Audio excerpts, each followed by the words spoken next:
నమస్తే, నేను సతీష్ సాక్షి straight talk స్వాగతం. ఈరోజు స్ట్రైట్ టాక్లో మనతో పాటు మాట్లాడడానికి ఆంధ్రప్రదేశ్ సిపిఐ రాష్ట్ర కార్యదర్శి ఈశ్వరయ్య ఉన్నారు. ఆయనతో మాట్లాడే ప్రయత్నం చేద్దాం.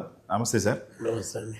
త్వరలో పాదయాత్రలు చేయడానికి సిద్ధమవుతూ ఉన్నారు. వచ్చే నెల ఏ లక్ష్యంతో ఈ పాదయాత్ర చేయబోతూ ఉన్నారు? 2 సంవత్సరాల పరిపాలన తర్వాత ఆంధ్రప్రదేశ్ రాష్ట్రంలో ఎలాంటి పరిస్థితులు ఉన్నాయనుకో? పాదయాత్రకు సంబంధించి జరూరీ బదలావు అనేటువంటి పేరుతో మార్పు కావాలి అనేటువంటి నినాదంతో దేశవ్యాప్తంగా పాదయాత్ర కార్యక్రమాలు, ప్రచారయాత్ర కార్యక్రమాలకు భారత కమ్యూనిస్ట్ పార్టీ సిపిఐ ఆగస్టు 6వ తారీఖు నుంచి 15వ తారీఖు వరకు ఈ కార్యక్రమాన్ని కొనసాగించాలని నిర్ణయించింది. కేంద్ర ప్రభుత్వాలు, రాష్ట్ర ప్రభుత్వాలు అవలంబించేటువంటి ప్రజా వ్యతిరేక విధానాలపైన ప్రజలను చైతన్యవంతులు చేస్తూ పోరాటానికి వారిని సన్నద్ధం చేసేటువంటి కార్యక్రమంలో భాగంగానే ఈ కార్యక్రమం కొనసాగుతుంది. ఈ అధికారంలో ఉన్నటువంటి కూటమి ప్రభుత్వం కూడా చాలా వాగ్దానాలు చేసినటువంటి సందర్భం కూడా తెలుసు. ఎన్నికల మేనిఫెస్టోని ఒకసారి తిరిగేస్తే ఎన్ని రకాల వాగ్దానాలు చేశారు, వాళ్ళు ఎన్ని రకాల పండుగలు పబ్బాలు జరుపుకొని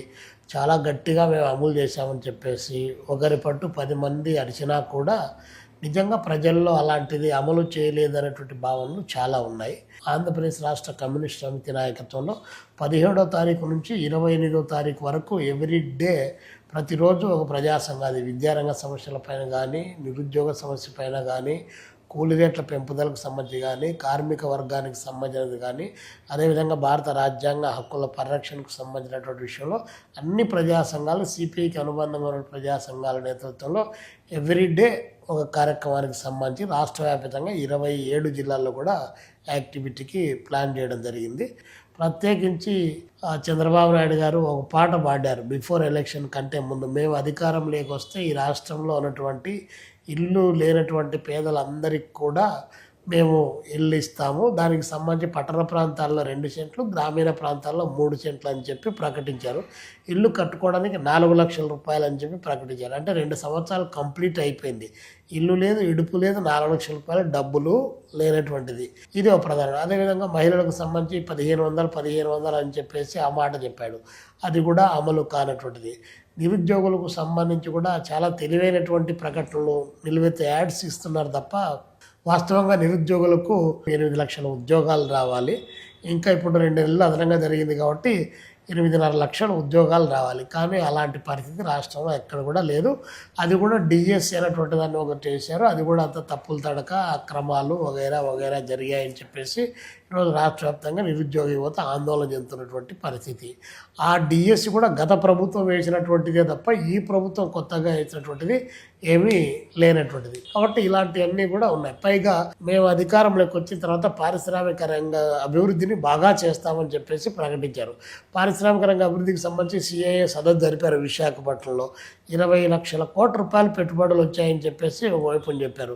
అదే 27 లక్షల కోట్లు పెట్టుబడులు వచ్చి దాదాపు 600 పైచిలకు చిన్న పెద్ద పరిశ్రమలతో ఎంఓయూ కుదిరించుకుంటే ఎన్ని గ్రౌండ్ అయినాయి, దాని మూలంగా ఎంత ఉత్పత్తి వచ్చింది, ఆ ఉత్పత్తి ఎంతమందికి ఉపాధిని క్రియేట్ చేసింది అనేటువంటి శ్వేతపత్రం ప్రకటించమని చెప్పి డిమాండ్ చేస్తున్నాం. కానీ అది కూడా బాబు గారి పరిపాలన నుంచి వచ్చినటువంటి పరిస్థితి లేనటువంటిది. ఫార్చ్యూన్ 500 కంపెనీస్ పేరుతో 99 పైసలకే భూములు ఇస్తామని చెప్పేసి మాట్లాడుతున్నారు. భూములు ఇవ్వడానికి, పరిశ్రమలు రావాలంటే భూములు ఇవ్వాలి.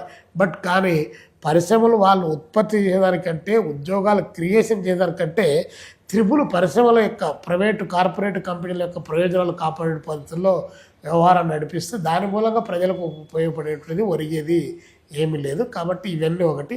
స్టీల్ ప్లాంట్, కడప స్టీల్ ప్లాంట్కి సంబంధించిన దాంట్లో ముచ్చటగా 2వసారి చంద్రబాబు నాయుడు గారు కూడా దానికి శంకుస్థాపన చేశారు. అంతకుముందు కూడా 2018లో ఆయన దిగిపోయేటువంటి సందర్భంలో కడపలో పెద్ద ఆమరణ గారికి చేశారు. అక్కడ కంబాల దగ్గర ఒక పెద్ద కమాన్ వేసి ఆర్డీఓ ఆఫీస్లో ఒక రాయి వేసిపోయారు. తర్వాత అధికారం పోయింది, మళ్ళీ వచ్చింది.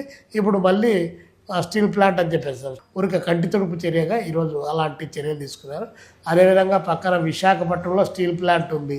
ఆ స్టీల్ ప్లాంట్ ఈరోజు ప్రైవేట్ వ్యక్తులకు ఇవ్వడానికి ఉవ్విళ్ళు ఊరుతూ ఉన్నారు. ఉండే ఉద్యోగులందరినీ తొలగించడానికి కావాల్సినటువంటి అన్ని రకాల ఎత్తుగడలు వేస్తూ ఉన్నారు. కానీ రాష్ట్రానికి సంబంధించినటువంటి అధికార పార్టీ కూటమి ఎంపీలు మాత్రం ఖచ్చితంగా అక్కడ వచ్చేటువంటి మిట్టలు స్టీల్ ప్లాంట్కి మాత్రం సొంత గనులు కావాలని చెప్పేసి కేంద్రంలో ఉన్నటువంటి ప్రభుత్వాన్ని అడుగుతూ ఉన్నారు. కానీ విశాఖ స్టీల్ ప్లాంట్కి సంబంధించిన దాంట్లో మాత్రం ఒక్కరు కూడా అడిగేటువంటి పరిస్థితి లేదు. ఈరోజు నక్కపల్లి దగ్గర వచ్చేటువంటి బల్క్ డ్రగ్ పరిశ్రమ కానీ, లేకపోతే విశాఖ కేంద్రంగా వచ్చేటువంటి డేటా సెంటర్లు, అది గూగుల్ డేటా సెంటర్ అంటే గూగుల్ డేటా సెంటర్ కాదు, అది ఆదాని డేటా సెంటర్ అయితే దాని గూగుల్ డేటా సెంటర్ అని చెప్పేసి పిలిపిస్తారు. ఏదో ఒక డేటా సెంటర్లే అనుకుంటే అది ప్రపంచ దేశాల్లో దాన్ని తిరస్కరించి అక్కడ పర్యావరణానికి ఇబ్బంది అవుతుంది, తాగే మంచినీళ్ళు కలుషితం అవుతున్నాయి, ప్రజలకు ఆరోగ్య సమస్యలు వస్తున్నాయి, పైగా వాటర్ చాలా ఎక్కువ కావాలి, దానికి కరెంట్ ఎక్కువ కావాలి, రకరకాలదంటే దానికి 20,000 కోట్ల రూపాయలు దానికి రాయితీలు ఇచ్చి అక్కడ తీసుకొని వచ్చి ఆ ఉద్యోగాలు ఎన్ని ఇస్తున్నారంటే ఇంతవరకు ఇతిమిద్దంగా చెప్పగలిగినటువంటి పరిస్థితి లేనటువంటిది. చంద్రబాబు నాయుడు గారు 2024 జూన్ నెలలో ఒక డయాగ్రామ్ వేసి అసెంబ్లీలో మంగంపేట ప్రపంచ ప్రఖ్యాతిగాంచినటువంటి మంగంపేట వెరైటీస్ గనులు 20,000 కోట్ల రూపాయలు జగన్మోహన్ రెడ్డి అండ్ కో దోపిడీ చేశారని చెప్పారు. పోనీ అంత దోపిడీ చేశారని మీ దగ్గర అన్ని ఆధారాలు ఉన్న తర్వాత జగన్మోహన్ రెడ్డి గారి లోపల వేసిండాల, అది వేయలే. పైగా ఏ కంపెనీ అయితే గతంలో ఇట్లా అక్రమాలకు పాల్పడిందని మీరు చెప్పారు, నాదెల్ల మనోహర్ గారు చెప్పారు, అదేవిధంగా కొల్లు రవీంద్ర గారు చెప్పారు. కానీ రెండో రోజే 48 గంటలు కలవకముందే ఏ కంపెనీని అయితే బోగస్ అన్నారో అదే కంపెనీకి మీరు మొత్తం ఏకపక్షంగా మీరు తవ్వుకోవచ్చు అని చెప్పేసి 1,130 రూపాయలు 1,150 రూపాయలు దాని టన్ను ఇట్టని చెప్పి గవర్నమెంట్కు దాదాపు 1,500 కోట్లు 2,000 కోట్ల రూపాయలు నష్టం వచ్చినా సరే ఏకచిత్రాధిపత్యంగా ఒకటే కంపెనీకి ఇచ్చారు. ఇంకా మీరు ఎవరు దొంగ అనుకోవాలి, ఎవరు దొర అనుకోవాలి? కాబట్టి చెప్పేది ఒకటి చేసేది ఒకటి అనేటువంటిది ఇక్కడ క్లియర్గా కనిపిస్తుంది. కాబట్టి 2 సంవత్సరాల ఈ కూటమి పరిపాలనా కాలంలో అన్ని పారిశ్రామిక వాడలు ఎక్కడేసిన గొంగలి అక్కడ అన్నటువంటి చందంగా ఉంది. కాబట్టి బాబు గారు 2 సంవత్సరాల కూటమి పాలనలో ఆయన చెప్పేటువంటి అంశాలన్నీ కూడా 2 అంశాల చుట్టూ తిప్పాడు. 1 అమరావతి, 2 పోలవరం అని చెప్పారు.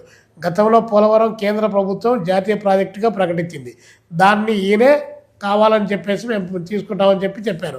అదే ప్రధానమంత్రి గారు ఇదే విజయవాడకు వచ్చి, ఇదే గుంటూరు జిల్లాకు వచ్చి, ఇదే తిరుపతిలో వచ్చేసి చంద్రబాబు నాయుడు గారు మీరు ఏటీఎం లాగా వాడుకుంటారని చెప్పేసి ఉపన్యాసం ఇచ్చారు. ఇదే అమిత్ షా గారు విశాఖపట్నం కేంద్రంగా బీచ్లో పెద్ద బహిరంగ సభ పెట్టి ఇదే చెప్పారు. కాబట్టి రాజకీయ నాయకుల యొక్క నోట్లో ఉండేటువంటి నాలుకకు నర్రం లేదు కాబట్టి వాళ్ళ ఇష్టం, అంటే జనానికి మతిమరుపు అల్జీమర్స్ రోగాలు ఏమన్నా ఉన్నాయేమని చెప్పేసి వాళ్ళు భావిస్తున్నారు. కానీ అట్టేం కాదు, మనం ఖర్చు తగ్గించుకోవాలి, పొదుపు చేయాలి. ఖర్చు ఎక్కడ తగ్గిస్తూ ఉన్నారు మీరు? లోకేష్ బాబు ఒక విమానం వేసుకొని తిరిగా, పవన్ కళ్యాణ్ గారు ఒక విమానం వేసుకొని తిరిగిరి, మీరు ఒక విమానం వేసుకొని తిరిగిరి. రెగ్యులర్గా మీ యొక్క ప్రచార పటోపము విపరీతంగా వైపున కొనసాగిస్తుంది. ఎక్కడ పొదుపు? వయసు అయిపోయినటువంటి వాళ్ళు, పదవి విరమణ చేసినటువంటి వాళ్ళు, ఐఏఎస్ దగ్గర నుంచి ఒక్కొక్కరికి 2 పోస్టులు 3 పోస్టులు ఇన్ఛార్జీలుగా ఇచ్చి వాళ్ళనే అక్కడ పెట్టేసి కొత్త ఉద్యోగార్థులకు అవకాశం లేకుండా సెక్రటరియట్ ఇండాకు వాళ్ళనే పెట్టేటువంటి పరిస్థితి. అదేవిధంగా రిటైర్డ్ అయినటువంటి పీపుల్ను ఇళ్లకు పంపిస్తే వాళ్ళకు కావాల్సినటువంటి డబ్బులు, పెన్షన్ డబ్బులు ఇవ్వాలి కాబట్టి ఆ డబ్బులు ఇవ్వడం సాధ్యం కాదు కాబట్టి వాళ్ళనే కొనసాగిస్తారు. మరి నూతనత్వం ఎలా వస్తుంది? మేమైతే రిటైర్డ్ అయినటువంటి పీపుల్ను ఇంటికి పంపించమని చెప్తా ఉన్నాం, కానీ మీకు వాళ్ళందరూ ఉపయోగపడతారని చెప్పి వాళ్ళను పెట్టుకున్నారు. ఇప్పుడు రావాల్సినటువంటి నూతన తరం రావాల్సిన దాన్ని నిరాకరిస్తున్నారు. బాబు గారు నాతో పాటు నాకు తగ్గట్టే ఉండాలనేటువంటి బాపత్తులో ఆలోచిస్తున్నారు. ఇది కరెక్ట్ కాదనేదే మా అభిప్రాయం. సార్, ఇప్పుడు దేశవ్యాప్తంగా ఏదైతే ఢిల్లీలో జరుగుతున్నటువంటి విద్యార్థుల ఉద్యమం కోసం చర్చ జరుగుతుంది సార్, అయితే ఇది అంతా బీజేపీ వ్యతిరేక శక్తులు చేస్తున్నటువంటి కుట్ర, కమ్యూనిస్ట్ పార్టీలు దీని వెనకాల ఉండి నడిపిస్తూ ఉన్నారు అన్నటువంటి ఒక నెరేషన్ని కూడా డెవలప్ చేస్తూ ఉన్నారు. వాస్తవం ఏంటి? ఎందుకు అంత అసంతృప్తి వచ్చింది అనుకుంటా? ఈ మూమెంట్ను వెనక పక్క కమ్యూనిస్టులే ఉండి నడిపిస్తున్నారు అని అంటే అది నిజమే అయితే ఆనందపడేటి వాళ్ళలో నేను ఒకరిని. ఎందుకంటే దేశంలో జరుగుతున్నటువంటి ఘోరాలపైన, నేరాలపైన కమ్యూనిస్ట్ పార్టీ ప్రజల వాయిస్ వినిపించడానికి ఎప్పుడు సిద్ధంగా ఉండాలి. కానీ మా వాయిస్ అంత బలమైనటువంటి వాయిస్గా రాలేదు. కానీ ఈరోజు జెన్జీ బ్యాచ్ ఏదైతే యూత్ అనేటువంటి వాళ్ళు ఉన్నారో వాళ్ళు సప్రెషన్ అంగీకరించలేకపోతున్నారు, జరిగినటువంటి తప్పులను ఎత్తి చూపుతూ ఉన్నారు. అట్లా వచ్చినటువంటి మూమెంటే తప్ప దీనికి వెనక పక్క కమ్యూనిస్ట్ పార్టీలు ప్రొవోకేట్ చేసి మీరంతా పోండి అంటే, అలాంటప్పుడు అట్టయితే మా విద్యార్థి సంఘాలు, మా యువజన సంఘాలు ఫీల్డ్లో బ్రహ్మాండమైనటువంటి పోరాటాల్లో మేము ఉండాలి. కానీ అది కరెక్ట్ కాదు. యూత్లో ఉన్నటువంటి అసహనం ఏదైతే ఉందో దానికి కమ్యూనిస్టులు ఇంకోటి కాదు. మరి కమ్యూనిస్టులు అయితే మీ రూపా గంగూలీ కమ్యూనిస్ట్ పార్టీ ఎంపీనా, మీ బీజేపీ ఎంపీ, ఈరోజు మీ ఏబీవీపీ వాళ్ళు కూడా ఖండించారు. ఏంటి వాళ్ళు ఏమన్నా ఏఐఎస్ఎఫ్లోనో ఏఐవైఎఫ్లోనో లేదా కమ్యూనిస్ట్ పార్టీ సంఘాలు ఏమన్నా పనిచేశారా? కాబట్టి తప్పుడు మాటలు కాదు. కాక్రోచ్ జనతా పార్టీ ఏదైతే చేస్తూ ఉందో దాన్ని మేము సపోర్ట్ చేస్తున్నాం. అది ఏంటి, ఇక్కడ నీట్ పేపర్ లీకేజ్ కాలేదా? 20 మంది విద్యార్థులు చనిపోలేదా? 2024లో హర్యానాలో మీ నాయకత్వంలో ఉన్న అక్కడ పేపర్ లీకేజ్ కాలేదా? అక్కడ లీకేజ్ అయినట్టు వాళ్ళు ఏం శిక్షించారు? ఈరోజు రాజస్థాన్లో ఉన్నటువంటి ప్రభుత్వం బీజేపీ ప్రభుత్వం. మీ బీజేపీ ప్రభుత్వం అధికారంలో ఉండి కోట అనేటువంటిది భారతదేశంలోనే ఒక ఎడ్యుకేషన్ మాఫియాకు కేంద్రం. అలాంటి చోట పేపర్ లీకేజ్ అయింది. ఆ పేపర్ లీకేజ్ అయిన తర్వాత మీరు పరీక్షను మళ్ళీ నిర్వహించాం, విమానాల్లోంటి పత్రాలు తీసుకొని వచ్చాం కాదు. ఇక్కడ కావాల్సింది 23 లక్షల మంది విద్యార్థుల యొక్క మానసిక స్థితి, ఆ కుటుంబాల తల్లిదండ్రుల యొక్క స్థితి ఈరోజు ఎడ్యుకేషన్ మాఫియా ర్యాంకుల పేరుతో ఎంత పెద్ద ఎత్తున కొనసాగుతుందో అర్థం చేసుకోవాలి. కాబట్టి ఉమ్మడి జాబితాలో ఉన్నటువంటి విద్యారంగాన్ని మీ చేతిలోకి తీసుకొని పోయి పదే నీట్ పరీక్ష, నాట్ ఓన్లీ నీట్ పరీక్ష, ఈరోజు సిబిఎస్ఈకి సంబంధించినటువంటి ప్యాటర్న్ లీక్ అయింది. దాని తర్వాత టెట్ మహారాష్ట్రలో లీక్ అయింది. 2 సార్లు నీట్ ఇప్పటికి లీక్ అయింది. అదేవిధంగా దేశవ్యాప్తంగా దాదాపు 150 పరీక్షలు, చిన్న పెద్ద పరీక్షలు పేపర్ లీక్ అయినాయి. విద్యాశాఖ మంత్రి మీరు, అదే విద్యాశాఖ మంత్రి 1997లో మీరు ఏబీవీపీ జాతీయ కార్యదర్శిగా ఉన్నప్పుడు ఒరిస్సాలో మీరు ప్రొటెస్ట్ చేశారా లేదా? ఆ రోజు బాగుంది, ఈరోజు బాగలేదా? ఆ రోజు మిమ్మల్ని కమ్యూనిస్టులు ప్రేరేపించారా పోయి అక్కడ కొట్లాడమని?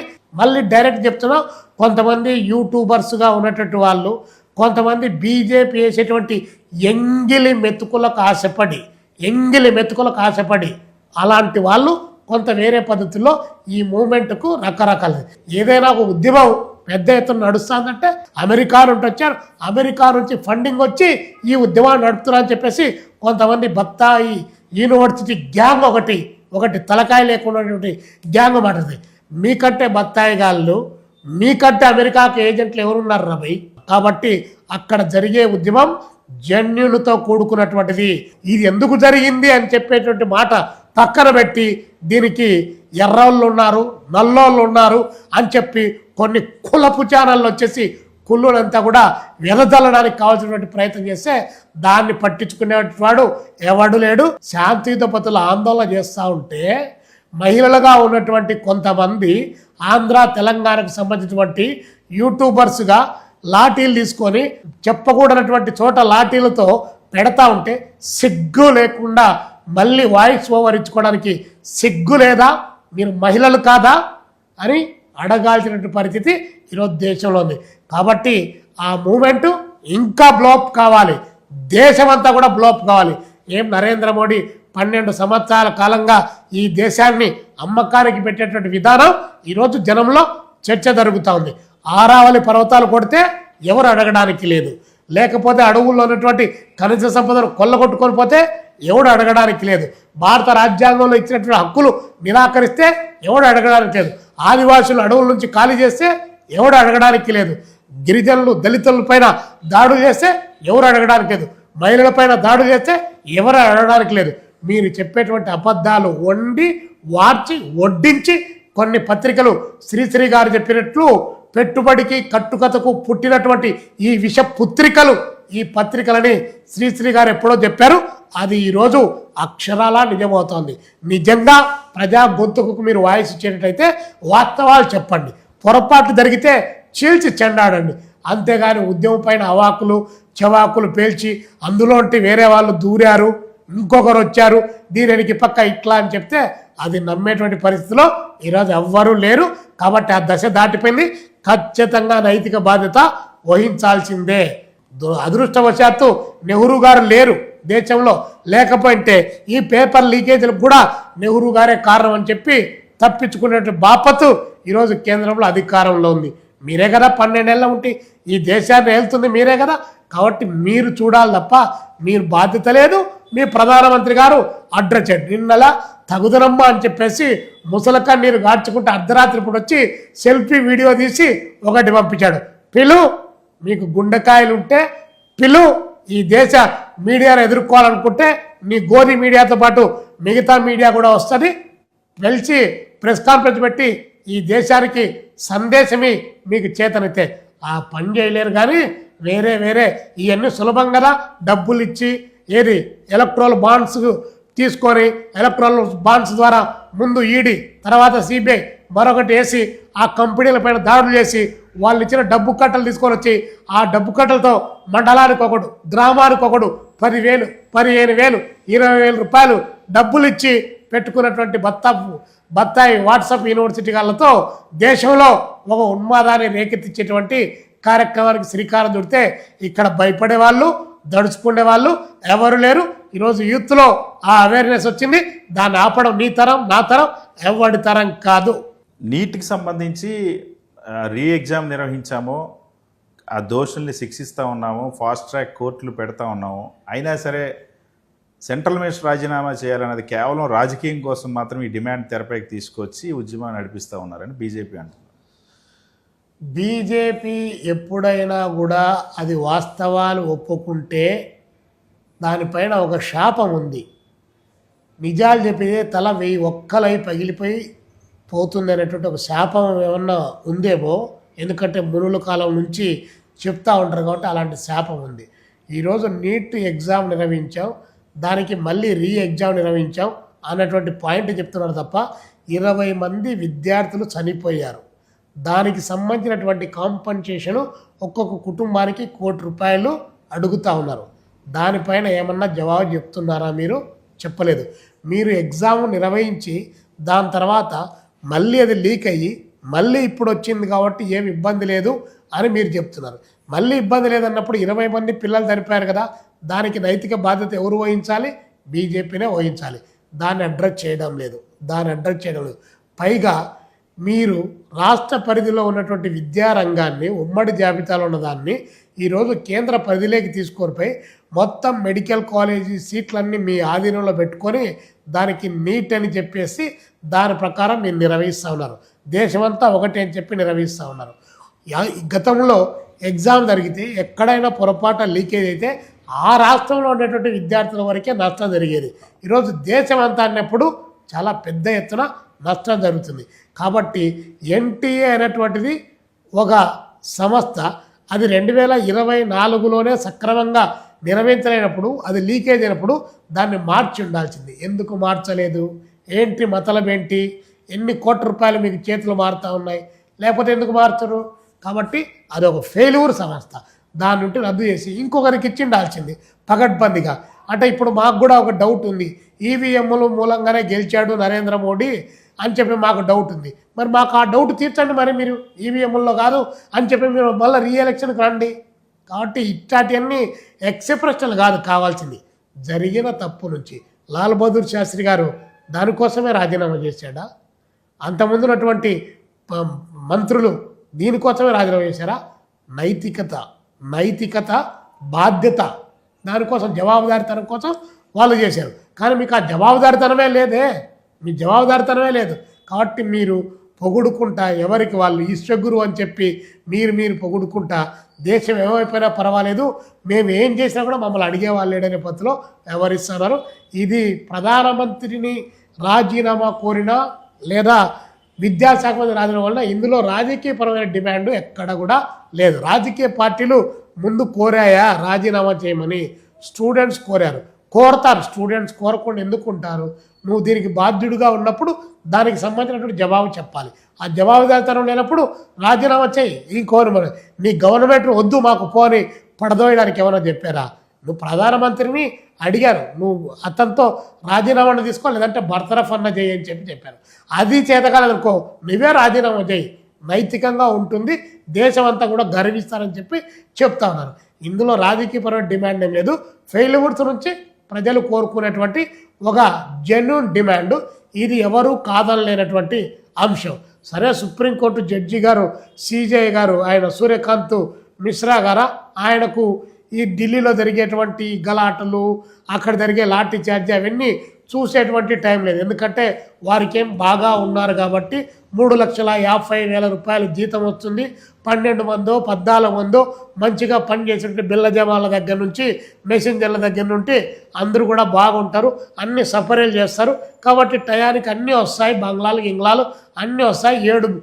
7 బెడ్రూమ్లు అనేటువంటి బంగ్లా వస్తుంది, ఆనందంగా ఉంటుంది. కాబట్టి టైం పెద్దగా ఉండదు.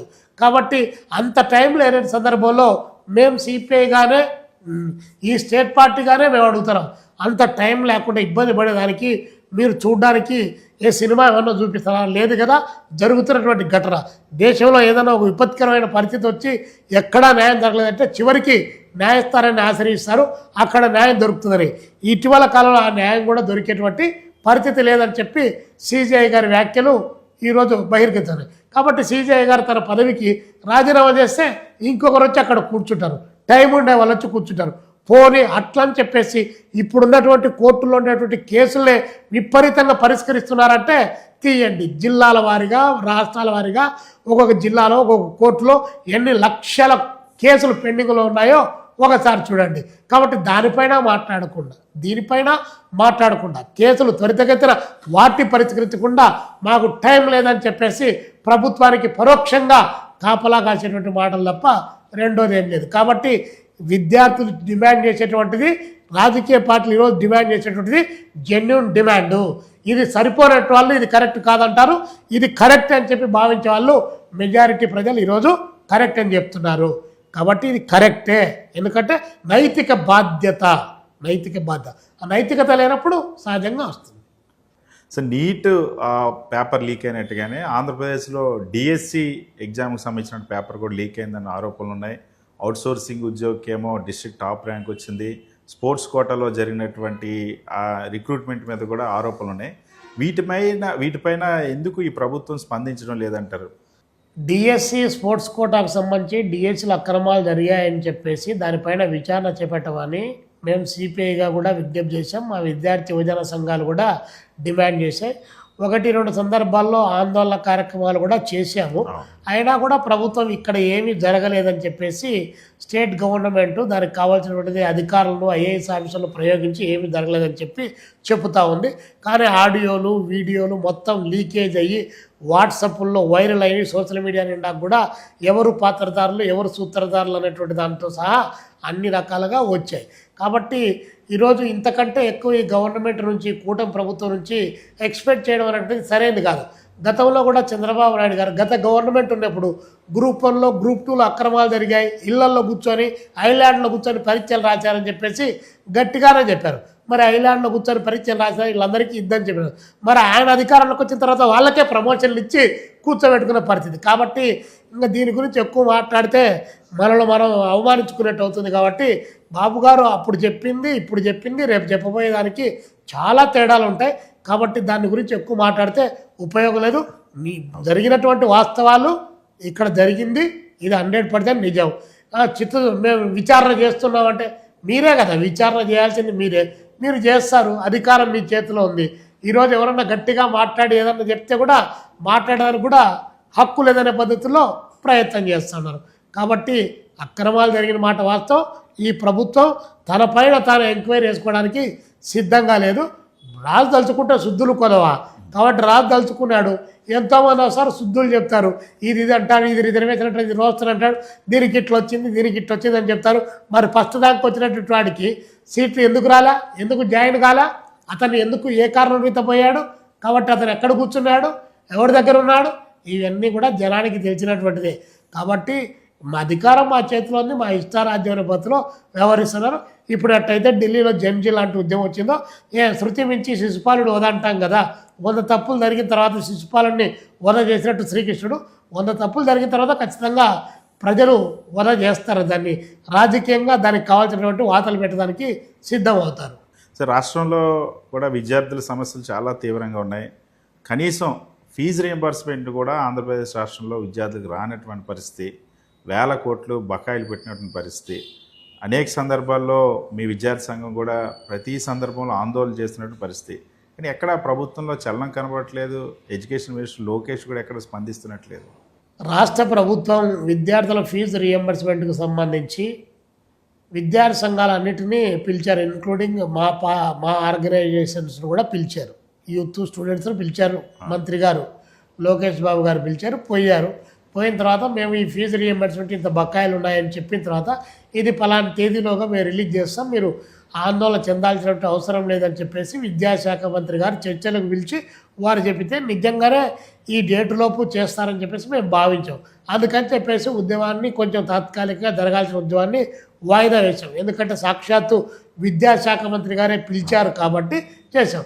కానీ ఆ తర్వాత చూస్తే అది ఆయన చెప్పినటువంటి వాగ్దానం నెరవేరలేదు. ఆ డబ్బులు ఫీజు రియంబర్స్మెంట్ రిలీజ్ కాలేదు. పైగా ఈరోజు నాకే చాలామంది ఈ రాష్ట్రంలో ఉన్నటువంటి వాళ్ళు, చాలా కాలేజీ యాజమాన్యాలుగా ఉన్నటువంటి వాళ్ళు, ప్రైవేట్ కాలేజీ యాజమాన్యాలుగా ఉన్నటువంటి వాళ్ళు ఈరోజు ఫీజు రియంబర్స్మెంట్ రావాలంటే కులాల పరంగా కూడా విభజన జరుగుతూ ఉంది. ఫలాని క్యాస్ట్ అయితే దీన్ని ఆపండి, ఫలాని క్యాస్ట్ అయితే దీన్ని ఆపండి అని చెప్పేసి మా ఫీజు రియంబర్స్మెంట్ రావడం లేదని చెప్పి నాకే చాలామంది ఫోన్ చేసినటువంటి సందర్భాలు కూడా ఉన్నాయి. నేనేమంటానంటే విద్యారంగానికి కులం అన్నటువంటిది సరైనటువంటిది కాదు. అక్కడ మనం పెట్టినటువంటి ఒక పథకం ఇంప్లిమెంటేషన్ పార్ట్లో అందరూ భాగస్వాములు కాబట్టి అందరికీ తలా కొంత.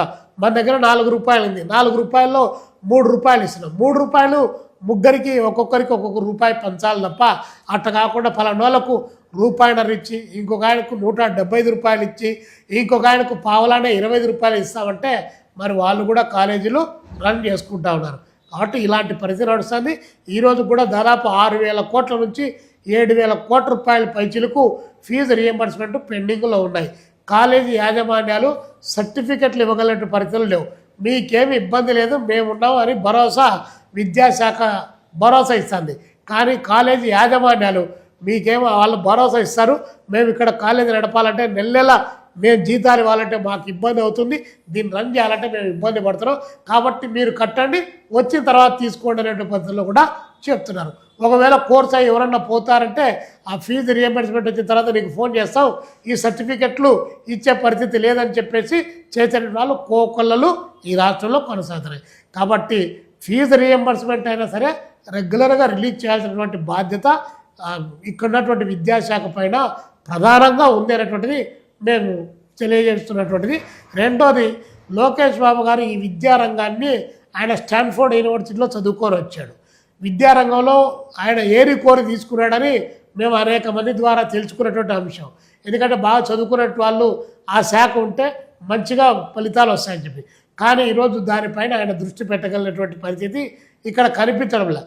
ఆయన వేరే శాఖలు అన్ని సకల కళలకు ఆయనే అనేటువంటి పద్ధతిలో ఆయన అన్ని శాఖలకు ఆయనే చూసుకుంటా ఉన్నట్టు కనిపిస్తుంది. పత్రికల్లో, టీవీలలో అంతలెక్కలు కూడా కనిపిస్తుంది. నేను దాచిపెడితే దాగేటువంటిది కాదు. కాబట్టి విద్యాశాఖ పైన దృష్టి పెట్టాలి. ఎందుకంటే భవిష్యత్ సమాజ నిర్మాణం అనేటువంటిది విద్యారంగం ద్వారానే వస్తుంది. కానీ ఆ భవిష్యత్ సమాజ నిర్మాణం అనేటువంటిది అక్కడ దృష్టి పెట్టకపోతే అది విస్ఫోటనం చెంది సమాజాన్ని భస్మీపటలం చేస్తుంది. కాబట్టి దీనిపైన దృష్టి పెట్టాలనేటువంటిది మేము ప్రత్యేకంగా లోకేష్ గారికి చెప్తున్నాడు. మీరు వేరే శాఖలు చూడకూడదా అని మీ ఇష్టం, మీ సమయాన్ని బట్టి.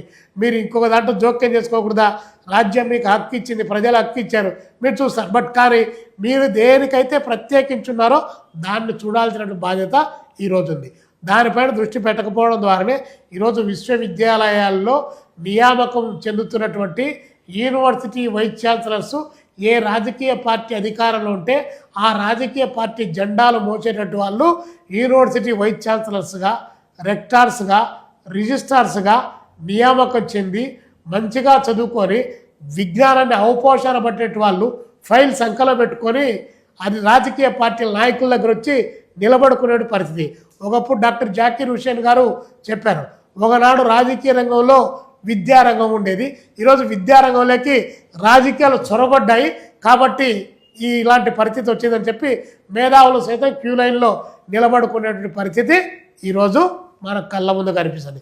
కాబట్టి రాజకీయ రంగంలో విద్యారంగం అక్కడ చర్చించడానికి దానికి ఏం కావాలనేటువంటిది ఉండాలి. కానీ ఇక్కడికి రాజకీయాలే సరళ దూరి ఇక్కడికి వచ్చేసి ఈ యూనివర్సిటీలో టీచింగ్ పోస్ట్ దగ్గర నుంచి, నాన్ టీచింగ్ పోస్ట్ దగ్గర నుంచి, అక్కడ హెడ్ ఆఫ్ ది డిపార్ట్మెంట్ దగ్గర నుంచి, రిజిస్ట్రార్ దగ్గర నుంచి రెక్టార్ దగ్గర నుంచి ఈరోడ్ సిటీ వైస్ ఛాన్సలర్ వరకు మన జెండా మోసినటువంటి కూలీలు మాత్రమే ఇక్కడ ఉండాలంటే ప్రతిభ గాలికి ఎగిరిపోతుంది. ఆ ప్రతిభకు సరైనటువంటి రూపం ఇవ్వకపోతే అది దారి తప్పుతుంది. ఇక్కడ విశ్వవిద్యాలయాలు కూడా గాడి తప్పుతాయి. ప్రైమరీ ఎడ్యుకేషన్ విషయానికి కూడా వస్తే ఈ సంవత్సరంలో ఈ ఏడాది స్కూల్ పిల్లలకి స్కూల్ తెరిచే నాటికి పుస్తకాలు ఇవ్వలేదు, యూనిఫామ్స్ ఇవ్వలేదు, షూస్ ఇవ్వలేదు. నాడు నేడు డెవలప్మెంట్ వర్క్స్ అయితే కంప్లీట్గా ఆగిపోయినటువంటి పరిస్థితి. ప్రభుత్వ ప్రాధాన్యం అన్నది పూర్తిగా ప్రభుత్వ విద్య మీద తగ్గిపోయినట్టు కనిపించట్లేదా? వాస్తవంగా చెప్పాలంటే మొన్ననే ఇటీవలనే కేంద్ర ప్రభుత్వం కూడా దేశవ్యాప్తంగా 1,00,000 పాఠశాలలు మూతపడ్డాయని చెప్పి ప్రకటించింది. ఇక్కడ రాష్ట్రంలో కూడా అదే పరిస్థితి. ఒక్కరు అధికారంలో ఉన్నప్పుడు మరొకరు అధికారంలోకి వచ్చిన తర్వాత రూల్స్ ప్రతి 5 సంవత్సరాలకు ఒకసారి వాటిని ఇష్టారాజ్యంగా మార్చడం ద్వారా జరిగేటువంటి నష్టం అంతా ఇంత కాదు.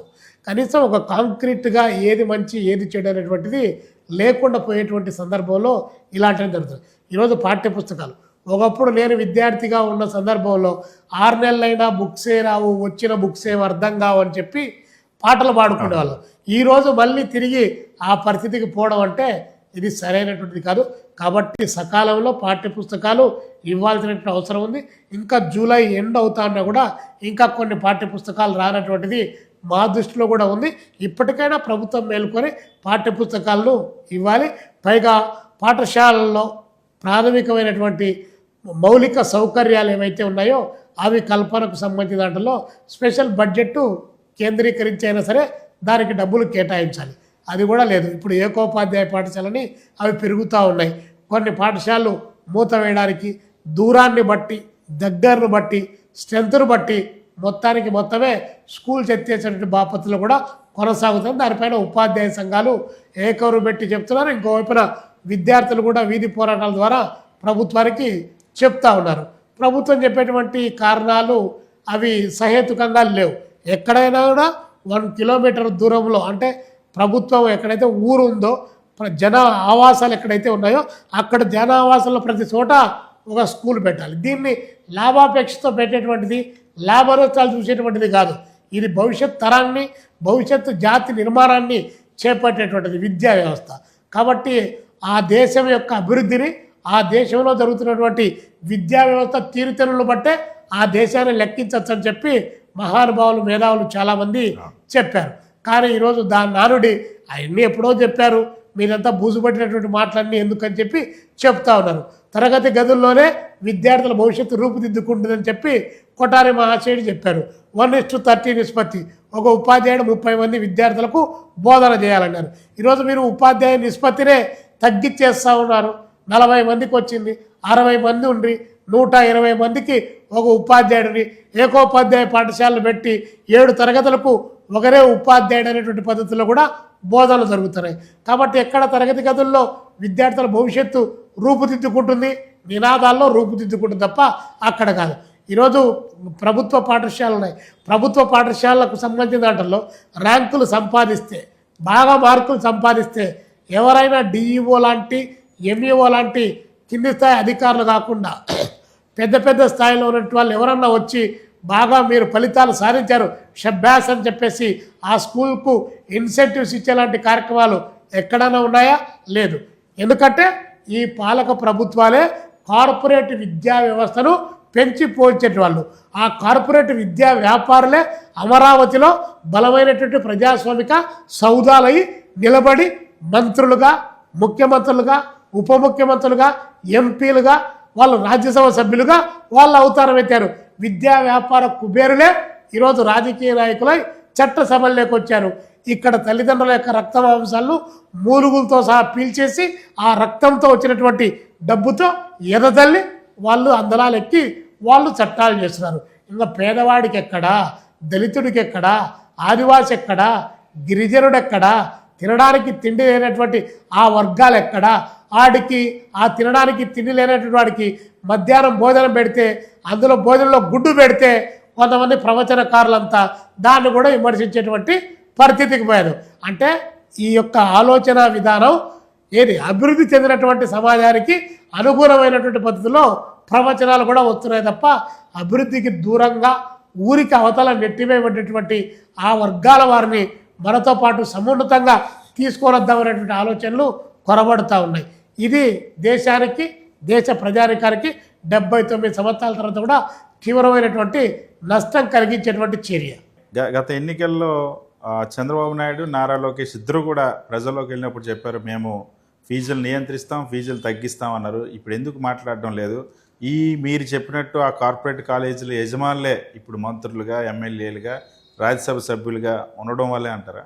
100% ఈరోజు రాజకీయాలు, కార్పొరేట్ శక్తులు రాజకీయాలను శాసిస్తున్నాయి.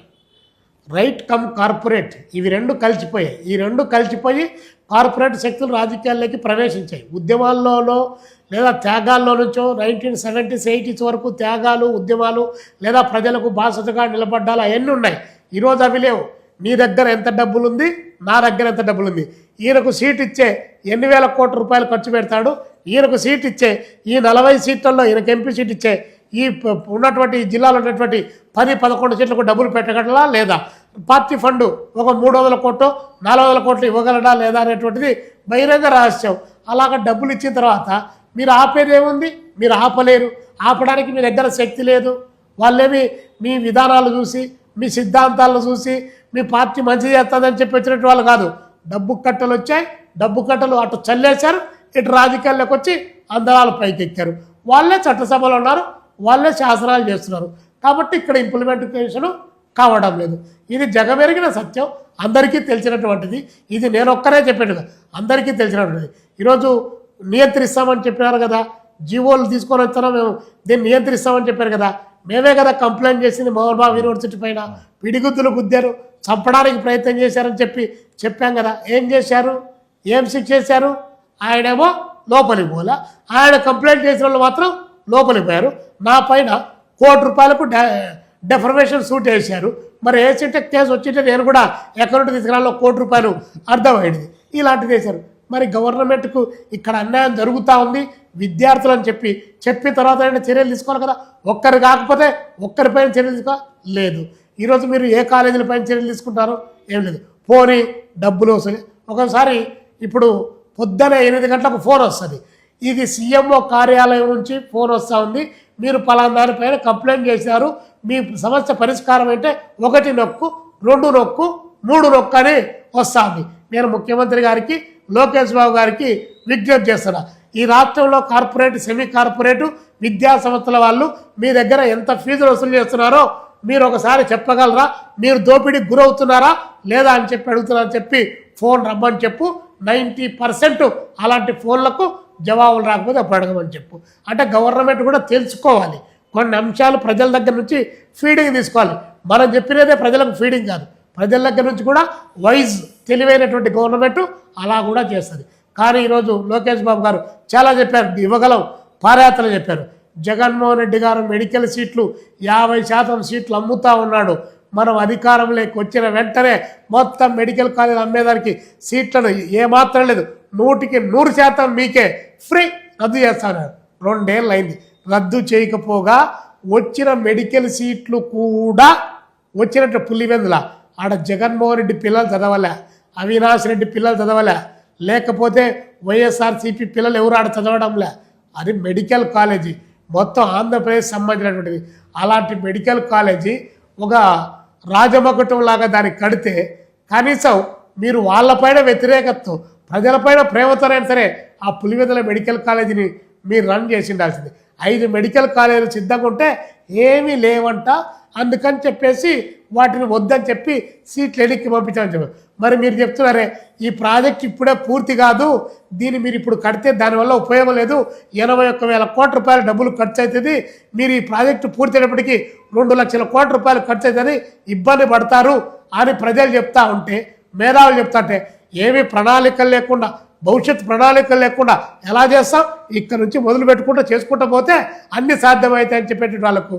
మరి ప్రభుత్వ రంగంలో మెడికల్ కాలేజీలు 17 మెడికల్ కాలేజీలు నిర్మాణం చేపడితే 2,500 సీట్లు విద్యార్థులకు వస్తాయి, 2,150 మందికి పర్మనెంట్ ఉద్యోగాలు వస్తాయి.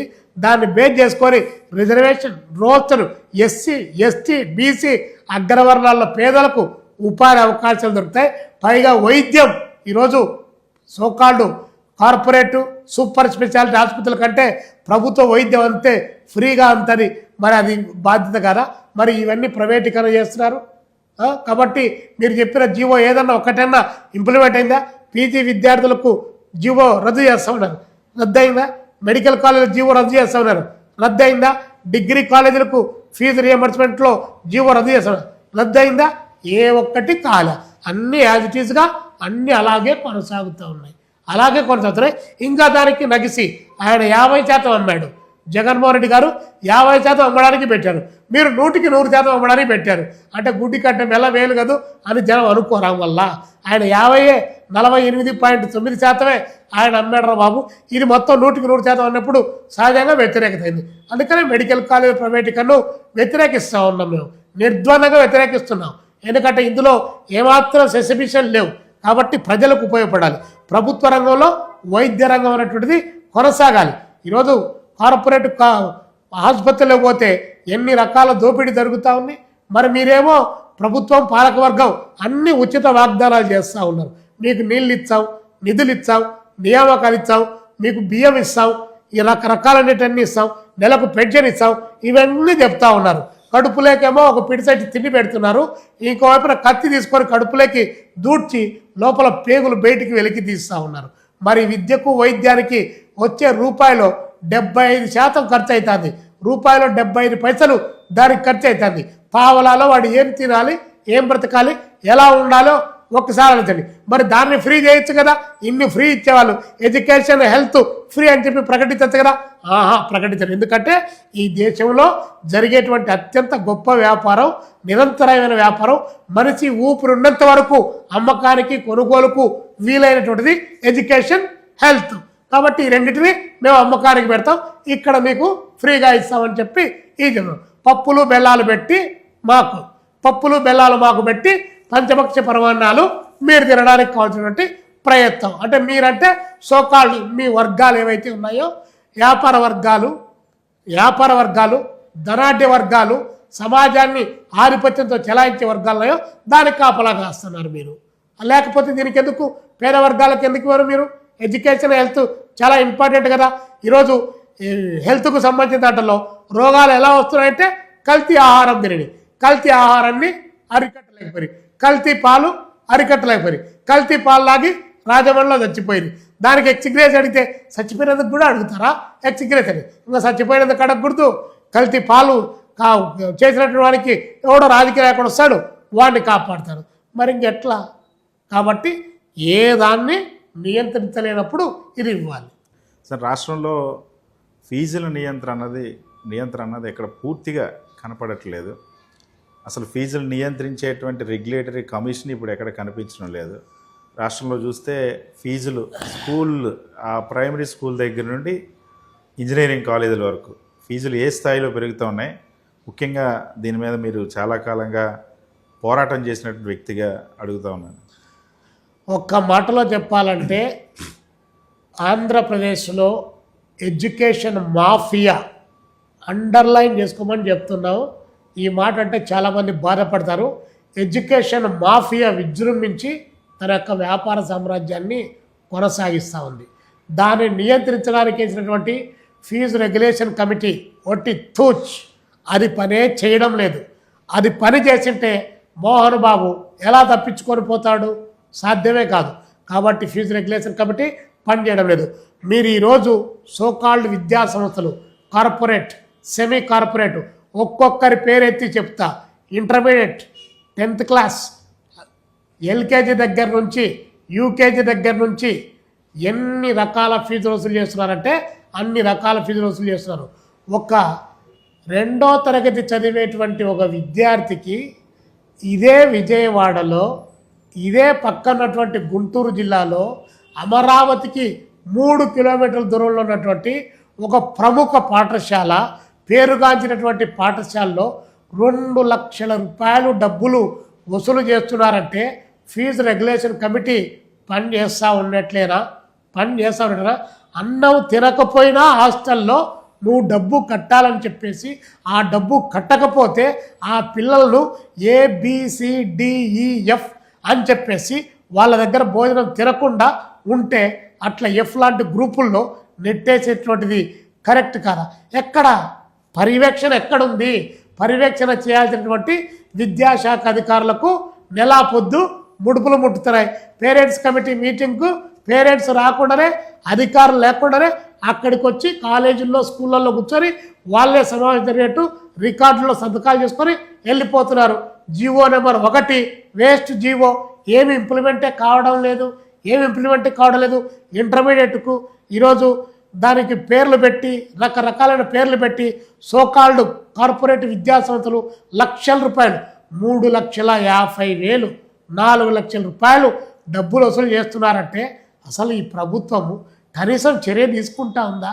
ఎంత కష్టపడి ఏది విపరీతమైనటువంటి ప్రచారం, ఆ ప్రచారానికి 1 1 2 2 4 4 5 5 అని చెప్పి ర్యాంకుల పరంపరలో విద్యార్థులు కంపోస్ట్ ఎరువులుగా మారిపోయినటువంటి పరిస్థితి ఈరోజు కొనసాగుతుంది. కాబట్టి కార్పొరేట్ విద్యా వ్యవస్థను పాలక వర్గాలే పెంచి పోషిస్తూ ఉన్నాయి. వారే చరిత్రలో రాజకీయ నాయకులై చట్టాలు చేస్తున్నారు. కాబట్టి ఆ ఫీజు నియంత్రణ ఎక్కడ? 4 లక్షల రూపాయలు డబ్బులు, ఎంసెట్ అని చెప్పి, జిప్పర్ అని చెప్పి, జీ అని చెప్పి, ఒలింపియాడ్ అని చెప్పి, ఎన్ని రకాల పేర్లు. ఇవన్నీ నిషేధించిందని చెప్పి హైయర్ ఎడ్యుకేషన్ చెప్తుంది, ఇవన్నీ నిషేధించడం చెప్పి బోర్డ్ ఆఫ్ ఇంటర్మీడియట్ చెప్తుంది, వీటన్నిటికీ వ్యతిరేకంగా అని చెప్పి సిబిఎస్ఈ చెప్తుంది. వీటన్నిటిపైన చర్యలు తీసుకుంటామని ఎంఈఓ దగ్గర నుంచి డిఈఓ దగ్గర వరకు చర్యలు తీసుకుంటామని చెప్పి ప్రకటిస్తారు. ఎక్కడైనా చర్యలు తీసుకున్నారా? అడ్వర్టైజ్మెంట్ వేయలేదా? ఒక్క ర్యాంక్ వస్తే 100 చోట్ల అదే ర్యాంకును మీరు తిప్పి పేర్లు మార్చి ఆ సంవత్సరంలో వస్తే ఈ సంవత్సరం, ఈ సంవత్సరం వస్తే ఆ సంవత్సరం మీరు ఆ ర్యాంకర్ను కొనుగోలు చేయడం లేదా? కొనుగోలు చేసి మాదంటే మాదని చెప్పి విద్యా వ్యాపారానికి ద్వారాలు తెరవడం లేదా? ఇంకా ఇంతకంటే ఏం కావాలి? సాక్ష్యాలతో సహా పేర్లతో సహా ఆన్ మీడియా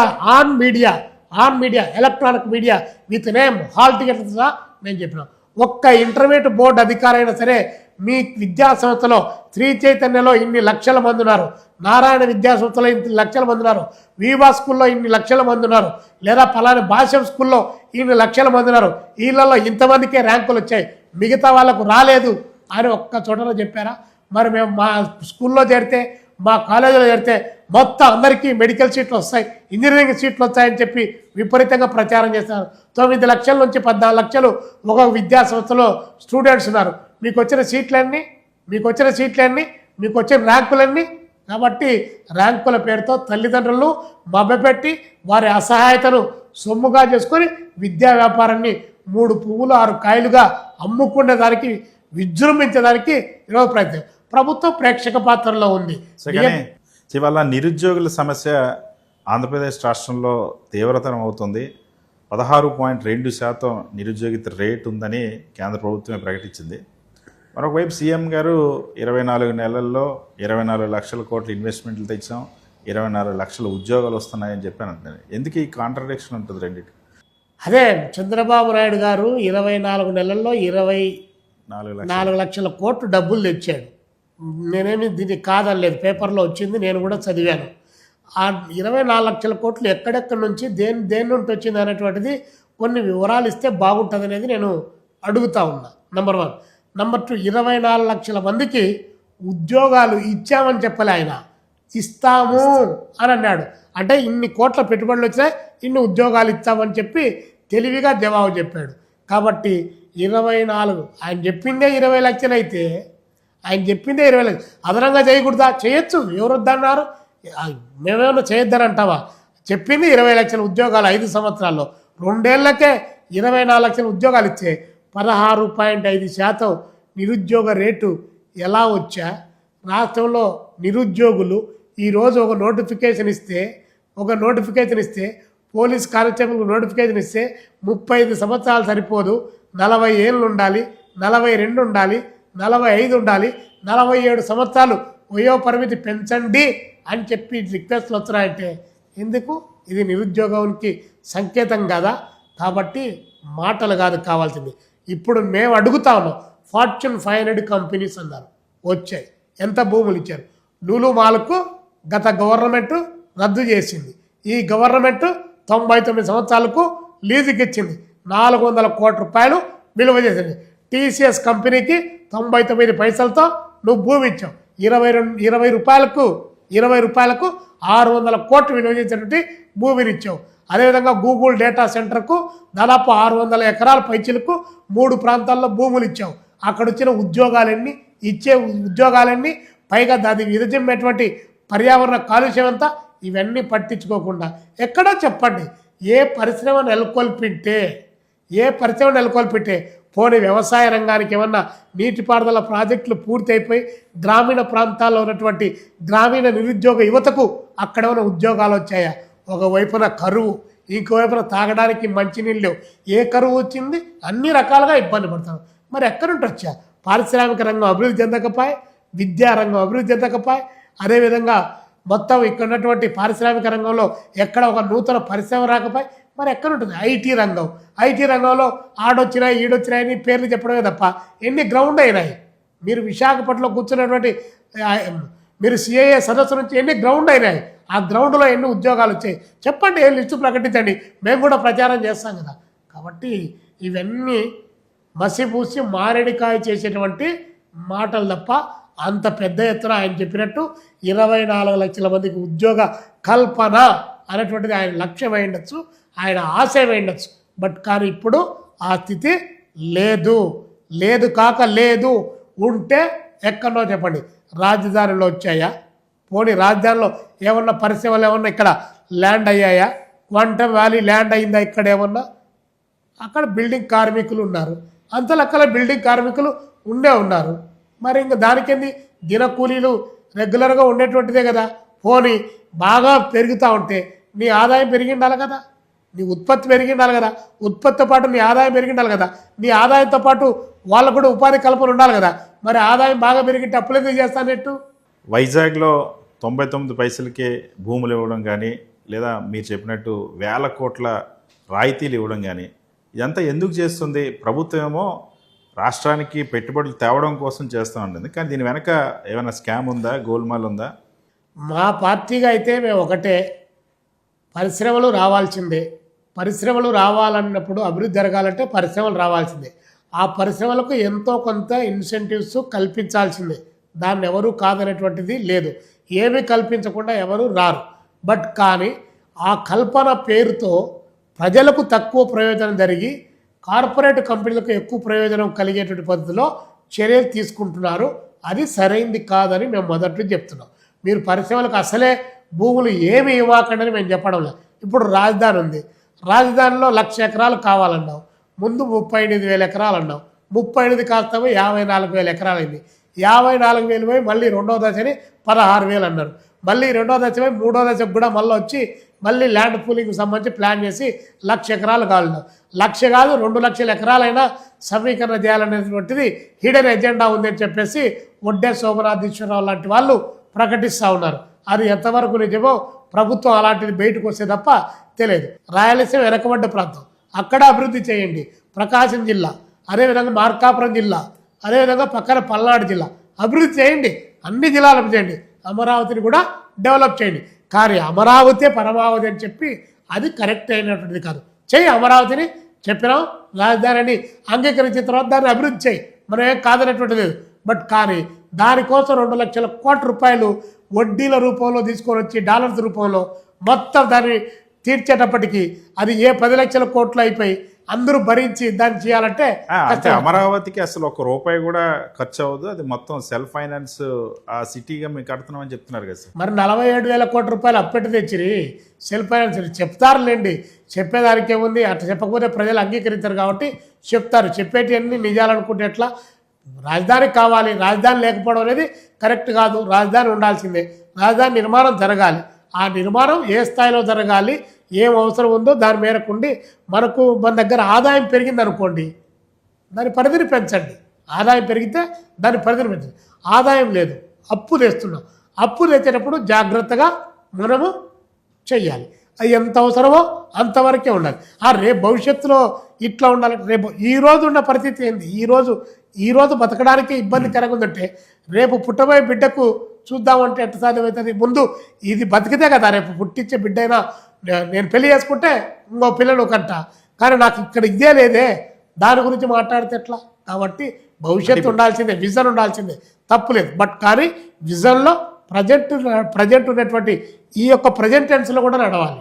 అంటే రెండో విడత మూడో విడత ల్యాండ్ పూలింగ్ కానీ చేయకపోతే, ఈ 1,00,000 ఎకరాలు అదనంగా మళ్ళీ తీసుకోకపోతే, నేను చేయాలనుకున్నటువంటి అభివృద్ధి చేయలేని ఇది అమరావతి మున్సిపాలిటీ అయిపోద్ది. నేను గతంలో హైదరాబాద్ ప్రపంచ స్థాయి రాజధాని నేనే కట్టాను.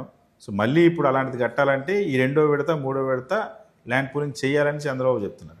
ఆయన రెండో విడత అన్నా, మూడో విడత అన్నా, నాలుగో విడత అన్నా, మేము భారత కమ్యూనిస్ట్ పార్టీ సిపిఐగా రెండో విడత భూసేకరణకు మేము వ్యతిరేకం. ఆ విషయాన్ని డైరెక్ట్గా చంద్రబాబు నాయుడు గారికి మా పార్టీగా మా వాయిస్ వినిపించాం, మా వరుస వినిపించాం. అమరావతికి మేము కట్టుబడి ఉన్నాం, బట్ మీ రెండోసారి మళ్ళీ భూసేకరణ దానికి మేము వ్యతిరేకం. రైతుల దగ్గర నుంచి బలవంతంగా భూసేకరణ చేయడం అనే దాన్ని మేము వ్యతిరేకిస్తున్నామని చెప్పి ఇప్పుడు మీ ద్వారా కూడా తెలియజేస్తాను. ఇది ఒకటి. రెండోది, ఇప్పుడు కాకపోతే మళ్ళీ ఎప్పుడు అనేటువంటి దాన్ని హైదరాబాదు నేను నిర్మాణం చేపట్టా అని అంటే, మరి నాకంటే వయసులో పెద్దవాళ్ళు అయినటువంటి విజ్ఞులైనటువంటి మేధావులంతా సమాజం నుండి నాకు చాలామంది ఉన్నారు. నాకు తెలిసినంత మేరకు హైదరాబాద్ అనేటువంటిది 1956లో ఇక్కడ కర్నూలు రాష్ట్ర రాజధానిగా ఉండి మనం అక్కడికి పోకముందే అది చాలా అభివృద్ధి అయినటువంటి ప్రాంతం అని చెప్పి నేను చరిత్రలో కొన్ని పాఠాలు చదువుకొని తెలుసుకునేటువంటి. అప్పటికే ఐడిపిఎల్ కానీ, లేకపోతే చార్మినార్కు సంబంధించినటువంటిది కానీ, ఇతరమైన పరిశ్రమలు కానీ, అవన్నీ కూడా అక్కడ పారిశ్రామిక రంగం కూడా అభివృద్ధి చెందినటువంటి ప్రాంతం. పైగా ఇంకా అనేక రకాలైన హైదరాబాదులో ఎవరు దాన్ని డెవలప్ చేయాల్సినటువంటి అవసరం లేదు. దాని ప్రకారం ఆ సిటీకి ఉన్నటువంటి అంటాం, దానికి ఉన్నటువంటి సరౌండింగ్స్ను బట్టి దానికి connectivity, flight connectivity, train connectivity, ఇతర పక్కన ఉన్నటువంటి జిల్లాలతో కూడినటువంటి కనెక్టివిటీ, ఇతర వ్యాపార కేంద్రాలతో ఉన్నటువంటి కనెక్టివిటీ అనేటువంటిది అన్నిటికీ మధ్యలో హైదరాబాద్ ఉంది. అది సహజంగా డెవలప్ అయ్యేటువంటి పద్ధతుల్లో కూడా అది ముందుకు పోతుంది అన్నటువంటిది శాస్త్రీయంగా అధ్యయనం చేసి పరిశోధన చేసి చెప్పినటువంటిది మేము విన్నాం. ఇంకా సరే, చంద్రబాబు నాయుడు గారు నేను దీన్ని చేశాను, నేనే అభివృద్ధి చేశానంటే మరి అది ఆయనకే తెలియాలి ఎక్కడ అభివృద్ధి చేశాడో. ఎవరు చేయలేదు అనడానికి లేదు, ఎంతో కొంత మీ పాత్ర ఉంది అనేదానికి మాత్రం ఇందులో ఎనిక్కిపోవాల్సిన అవసరం లేదు. బట్ కానీ మీరు ఇప్పుడు చెప్పకూడదు, కానీ టీవీలలో చెప్పినవి మీరు చెప్పినవన్నీ ఇక్కడ మేము నిజమే అనడానికి మనసు అంగీకరించడం లేదు. అంతరాత్మను కుదవబెట్టే అల్ప బుద్ధులు దిద్దుకుంటే మారిపోతుందో ఈ కాలం మారిపోతుందని గజ్జల మల్లారెడ్డి గారు ఎప్పుడో ఒక మాట చెప్పాడు. కాబట్టి ఈ అంతరాత్మను కుదవబెట్టుకొని అన్ని అబద్ధాలు చెప్పాలంటే ఏడ సాధ్యమవుతుంది? ఈ కంప్యూటర్ ఈ దేశంలోకి పరిజ్ఞానం తీసుకొని వచ్చినటువంటి వాడు మొట్టమొదటిగా రాజీవ్ గాంధీ గారికి ఆ క్రెడిట్ ఇవ్వాలి. ఓకే, హైదరాబాదులో మీరు హైటెక్ సిటీ దానికి సంబంధించి ఆ హైటెక్ సిటీ కూడా వేరే వాళ్ళు ప్లాన్ చేసి రూపొందించారు, మీరు వచ్చారు కట్టారు. కుర్చీ వేరే వాళ్ళు ఉన్నారు ముందు, ఆ కుర్చీ పోయిన తర్వాత ఆ కుర్చీలో మీరు ఎక్కారు, ఆ క్రెడిట్ మీకు ఎంతో కొంత ఉంది. ఇంకా దాన్ని మించి వేరే పత్రదు. మీరు అభివృద్ధి చేయలేదు, మీరు హార్డ్ వర్కర్ కాదు అని మేము అనడానికి వీల్లేదు. బట్ మీరు హార్డ్ వర్కరే, కాదలేదు. బట్ కానీ ఏది జరిగినా అంతా నాదే, గ్యాస్ స్టవ్ వెలిగించినా నాదే, అగ్గిపెట్టె కనిపెట్టినా నాదే, మొత్తం ఎవ్రీథింగ్ నాదే అంటే బాగలేదు సార్, అది కరెక్ట్గా లేదు అనేటువంటి అంశం అయితే చెప్పదలుచుకున్నాం. సరే, మీ పాత్ర ఉంది, మీ పాత్ర మేము విస్మరించడం లేదు. బట్ కానీ అంతా నా పాత్ర అంటే మాత్రం అది నేను ఒప్పుకున్నా జనం ఒప్పుకోరు. నాకు తెలిసి తెలుగుదేశం పార్టీ సోషల్ మీడియాకి మీరు కూడా బాధితుడే అనుకుంటా. మొన్న మధ్య మీరు చంద్రబాబు నాయుడు హైదరాబాద్ నిర్మించడం అనేది పెద్ద బోగస్ అని ఒక టీవీ ఛానల్లో కామెంట్ చేసినందుకు మేము మీద విపరీతమైన ట్రోల్ చేశారు. సహజంగా చేశారు. మేము అట్లాంటి విమర్శలకు లేదా ఎవరో మాట్లాడే వాళ్ళకు, బుర్ర లేనటువంటి వాళ్ళకు, లేదా జవాబు చెప్పలేనటువంటి వాళ్ళు, ఇలాంటి బూతులు మాట్లాడే వాళ్ళందరికీ జవాబు చెప్పడానికి సిద్ధంగా లేవు. అది మీ స్థాయి, అది మేము నేర్చుకున్నటువంటి నైతికత, అది మేము చేయగలిగింది ఏంది? మేము ప్రజల పక్షాన మా వాయిస్ వినిపిస్తూనే ఉంటాం. మీ యొక్క తాటాకు చెప్పులకు బెదురుకునేటువంటి సమస్య లేదు, మీ బూతులకు భయపడేటువంటి అసలు సమస్య లేదు. మేము ఉన్నది ఉన్నట్టు చెప్పడం కమ్యూనిస్ట్ పార్టీగా మేము నేర్చుకున్నటువంటిది. మాకు ఇందులో రాజకీయ ప్రయోజనాలు ఉన్నాయంటే మేము రాజకీయ పార్టీ, మాకు ప్రయోజనం ఉన్నప్పుడు నిజంగా రాజకీయాలకు అనుగుణంగా మాట్లాడాల్సినప్పుడు ఆ రాజకీయాల గురించి కూడా మాట్లాడతాం. మేము ఉన్నది జరిగింది. హైదరాబాద్ సంబంధించిన దాంట్లో బాబు గారి పాత్ర ఎంత ఉందో అదంతా చెప్పాము. ఇంకా మేము పొగడాలి ఇదే పని అంటే మాకు సాధ్యమైనటువంటిది కాదు. సార్, అమరావతి నిర్మాణాలపైన కూడా చాలా ఆరోపణలు ఉన్నాయి. ఈ దేశంలోనే అతిపెద్ద స్కామ్గా అమరావతి మారబోతుంది. హయ్యెస్ట్ నిర్మాణ వ్యయం ఎస్ఎఫ్టీకి 20,000 చొప్పున సెక్రటరియట్ కడతా ఉన్నారు. దేశంలో పార్లమెంట్ నిర్మాణంలో లేదు, ఏ అసెంబ్లీలో లేదు అన్నటువంటి ఆరోపణలు ఉన్నాయి. మీ దృష్టికి ఏమైనా వచ్చాయా? ఇంత నిర్మాణ వ్యయం ఎందుకు ఇక్కడ ఇంత ఎక్కువగా ఉంది? చూస్తున్నాం, పార్లమెంటుకు సమర్పించినటువంటి లెక్కలు గమనిస్తూ ఉన్నాం. అదేవిధంగా కొన్ని దాన్ని అమరావతి రాజధాని పైన దాని కన్స్ట్రక్షన్ పైన పెట్టేటువంటి డబ్బులు, ఎస్ఎఫ్టీకి పెట్టే డబ్బులు, ఇవన్నీ కూడా పత్రికల్లో, టీవీల్లో ప్రతిపక్షాలు లేదంటే కొంతమంది ఎన్జిఓ ఆర్గనైజేషన్స్ ఇవన్నీ చెప్పేటివన్నీ కూడా వింటా ఉన్నాం. మేము కూడా మా పార్టీలో ఇంటర్నల్గా చర్చించుకున్నా దీనిపైన. నెక్స్ట్ కల్లా మేము ఒకటి సమాచార హక్కు చట్టం ద్వారా మొత్తం సమాచారాన్ని తెప్పించుకొని వాస్తవాలు ఏంటనేటువంటి దానిపైన మాట్లాడాలి. దానికంటే ముందు తొందరపడి మాట్లాడడం కరెక్ట్ కాదు. కాకపోతే రాజకీయపరమైన లబ్ధి కోసం ప్రయత్నం చేయడం అనేటువంటిది లేదా రాజకీయ ప్రేరేపితమైన విమర్శలు చేయడం అనేటువంటిది అంత సరైనటువంటిది కాదనే దాంట్లో మేము ఉన్నాం. ఎందుకంటే అమరావతి నిర్మాణం జరగాలని కాంక్రీట్గా కట్టుబడి ఉన్నటువంటి పార్టీగా సిపిఐగా మేము మొదటి నుంచి ఉన్నాం కాబట్టి మేము అమరావతి నిర్మాణం జరగాలని కోరుకుంటాం. అయితే అమరావతి నిర్మాణం పేరుతో జరిగేటువంటి ప్రతి దాన్ని కళ్ళు మూసుకొని చెవులు మూసుకొని సమర్థించాలని అయితే లేవు మా పార్టీగా. అందుకని మేము 2వ దశ భూసేకరణకు కూడా వ్యతిరేకం. సరే, ఇవాళ అమరావతిలో ఎవరైతే భూములు ఇవ్వమంటా ఉన్నారో, ల్యాండ్ పూలింగ్ ఇవ్వకపోతే వాళ్ళ దగ్గర బలవంతంగా భూములు తీసుకోవడం, వాళ్ళ పొలాల్లోకి ప్రొక్లైనర్లు తీసుకెళ్ళి మరీ పంటలు ధ్వంసం చేస్తూ ఉన్నారు. దాన్ని స్వాగతిస్తారా, వ్యతిరేకిస్తారా? ఆల్రెడీ మేము అది ఫీడర్స్ రోడ్డు అని చెప్పేసి దానికి సంబంధించినటువంటిది వచ్చింది. అమరావతికి రావడానికి పోవడానికి ప్రధానమైనటువంటి రోడ్డు అదే అని చెప్పేసి మా పరిశీలనలో తెలియంది. ఏది ఏమైనా కూడా అది ప్రధానమైన రోడ్డు అయినా కూడా అక్కడ భూములు రైతాంగానే ఉన్నాయి కాబట్టి ఆ రైతులను ఒప్పించే వారిని సమన్వయం చేసుకొని భూమి తీసుకోవాలి తప్ప పొలాల్లోకి బుల్డోజర్లు తీసుకొని పోయి బలవంతం చేసి ఆడవాళ్ళను బయటికి లాగి అక్కడ వాళ్ళపైన దాడి చేసి తీసుకోవడం అనేటువంటిది ఇది బలవంతులు దుర్బల జాతిని బానిసలు కావించారనేటువంటి శ్రీశ్రీ గారు చెప్పినట్టు అలాంటి దశ కిందికి వస్తుంది. కాబట్టి అది కరెక్ట్ కాదని మా పార్టీ చెప్పింది. దానిపైన ఖండించడం కూడా జరిగింది. మీరు రైతులను సంతృప్తిపరచండి, సమన్వయం చేసుకోండి. ఇది రోడ్డు అందరికీ సంబంధించినటువంటిది కాబట్టి దానికి సంబంధించిన దాంట్లో వారిని ఒప్పించే తీసుకోవాలి తప్ప వారిని భయభ్రాంతులకు గురి చేసి తీసుకోవడం అనేది కరెక్ట్ కాదనేది మా పార్టీ లైన్. ఈ ప్రభుత్వాన్ని రావాలని కోరుకున్న వర్గాలన్నీ కూడా రోడ్డెక్కుతున్నటువంటి పరిస్థితి. అందులో ఇప్పుడు ప్రభుత్వ ఉద్యోగులు కూడా బహుశా ఈ 2 సంవత్సరాల్లోనే అంగన్వాడీ టీచర్ల దగ్గర నుండి, సచివాలయ ఉద్యోగుల దగ్గర నుండి టీచర్లు కానీ, ఎన్జిఓలు కానీ అందరూ కూడా రోడ్డెక్కినటువంటి పరిస్థితి. ఎందుకు ఇంత ఉద్యోగుల్లో ఇంత అసంతృప్తి దేనికి ఉంది?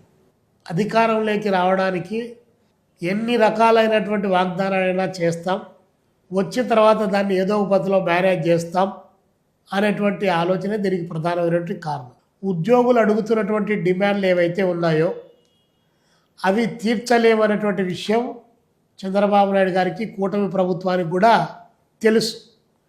దాని బడ్జెట్ ఎంత అవుతుంది, దాని లెక్క పక్క ఏంది అనేటువంటిది ఆ ప్రభుత్వానికి కూడా తెలుసు. తర్వాత అంగన్వాడీలకు కానీ, ఆశాలకు కానీ, మిడ్ డే మీల్స్ కార్యకర్తలకు కానీ 1,000-2,000 రూపాయలు ఇస్తే కూడా పాపం వాళ్ళు సంతృప్తి చెంది మళ్ళీ ఒక 2 ఏళ్ల పాటు ఊరుకుండి మళ్ళీ ఒక 1,000-2,000 పెంచమని చెప్పి అడిగేటువంటిది. ఈరోజు సుప్రీంకోర్టు తీర్పు ఇచ్చింది, సమాన పనికి సమాన వేతనం ఇవ్వాలని. 26,000 రూపాయలు గతంలో ఇవ్వాలని డిమాండ్, ఈరోజు 30,000 పైచీలకు వాళ్ళ డిమాండు ప్రభుత్వాలు గుర్తించినటువంటి అంశాలు చెప్తున్నాయి. వాళ్లకు 12,000 రూపాయల కంటే ఎక్కువ జీతం వస్తే మీకు ప్రభుత్వ పథకాలు వర్తించమని చెప్పేసి పెట్టారు. కానీ 12,000 కూడా జీతం రానట్టు వాళ్ళకు కూడా ఈరోజు అయితే తీసేశారు. నాట్ ఓన్లీ అంగన్వాడీలు, ఆశాలు, మిడ్ డే మీల్సే కాదు, ఈరోజు విఆర్ఓలు కూడా చాలా తీవ్రమైనటువంటి ఆవేదనతో ఉన్నారు. కనీసం చంద్రబాబు నాయుడు గారు వచ్చిన 2 సంవత్సరాల్లో కనీసం ఎంతో కొంత పెంచుతాడని చెప్పేసి చాలా ఆశగా ఎదురు చూశారు. ఉద్యోగులు కూడా ఆ రోజునటువంటి ప్రభుత్వం పైన సరిగా చేయలేదనే ఉద్దేశంతోనే పోలోమని 1 సైడెడ్గా ఈ గవర్నమెంట్కి సపోర్ట్ చేశారు. ఈరోజు ఈ గవర్నమెంట్ కూడా పట్టించుకోకపోయినప్పటికీ ఒకవైపున టీచర్లు ఆందోళన చెందుతూ ఉన్నారు, అదేవిధంగా రెవెన్యూ డిపార్ట్మెంట్ ఆందోళన చెందుతుంది. చివరికి ప్రభుత్వానికి కాపలా కాసేటువంటి పోలీసుల్లో కూడా నివురుగప్పిన నిప్పులాగా వాళ్ళకు కూడా ఆందోళన, వాళ్ళకు కూడా రావాల్సినటువంటి 6-7 డిఏలు రావాలి. వాళ్ళకు కూడా ఇచ్చే పరిస్థితి లేదు. ఇట్లా అకాడమిక్ స్టార్ట్ అయిన తర్వాత వాళ్ళకు కూడా ఇబ్బంది ఎదురవుతుంది, పిల్లల చదువు వగైరా ఖర్చులు ఇవన్నీ. కాబట్టి ఇవన్నీ కూడా పెండింగ్లో ఉన్నాయి.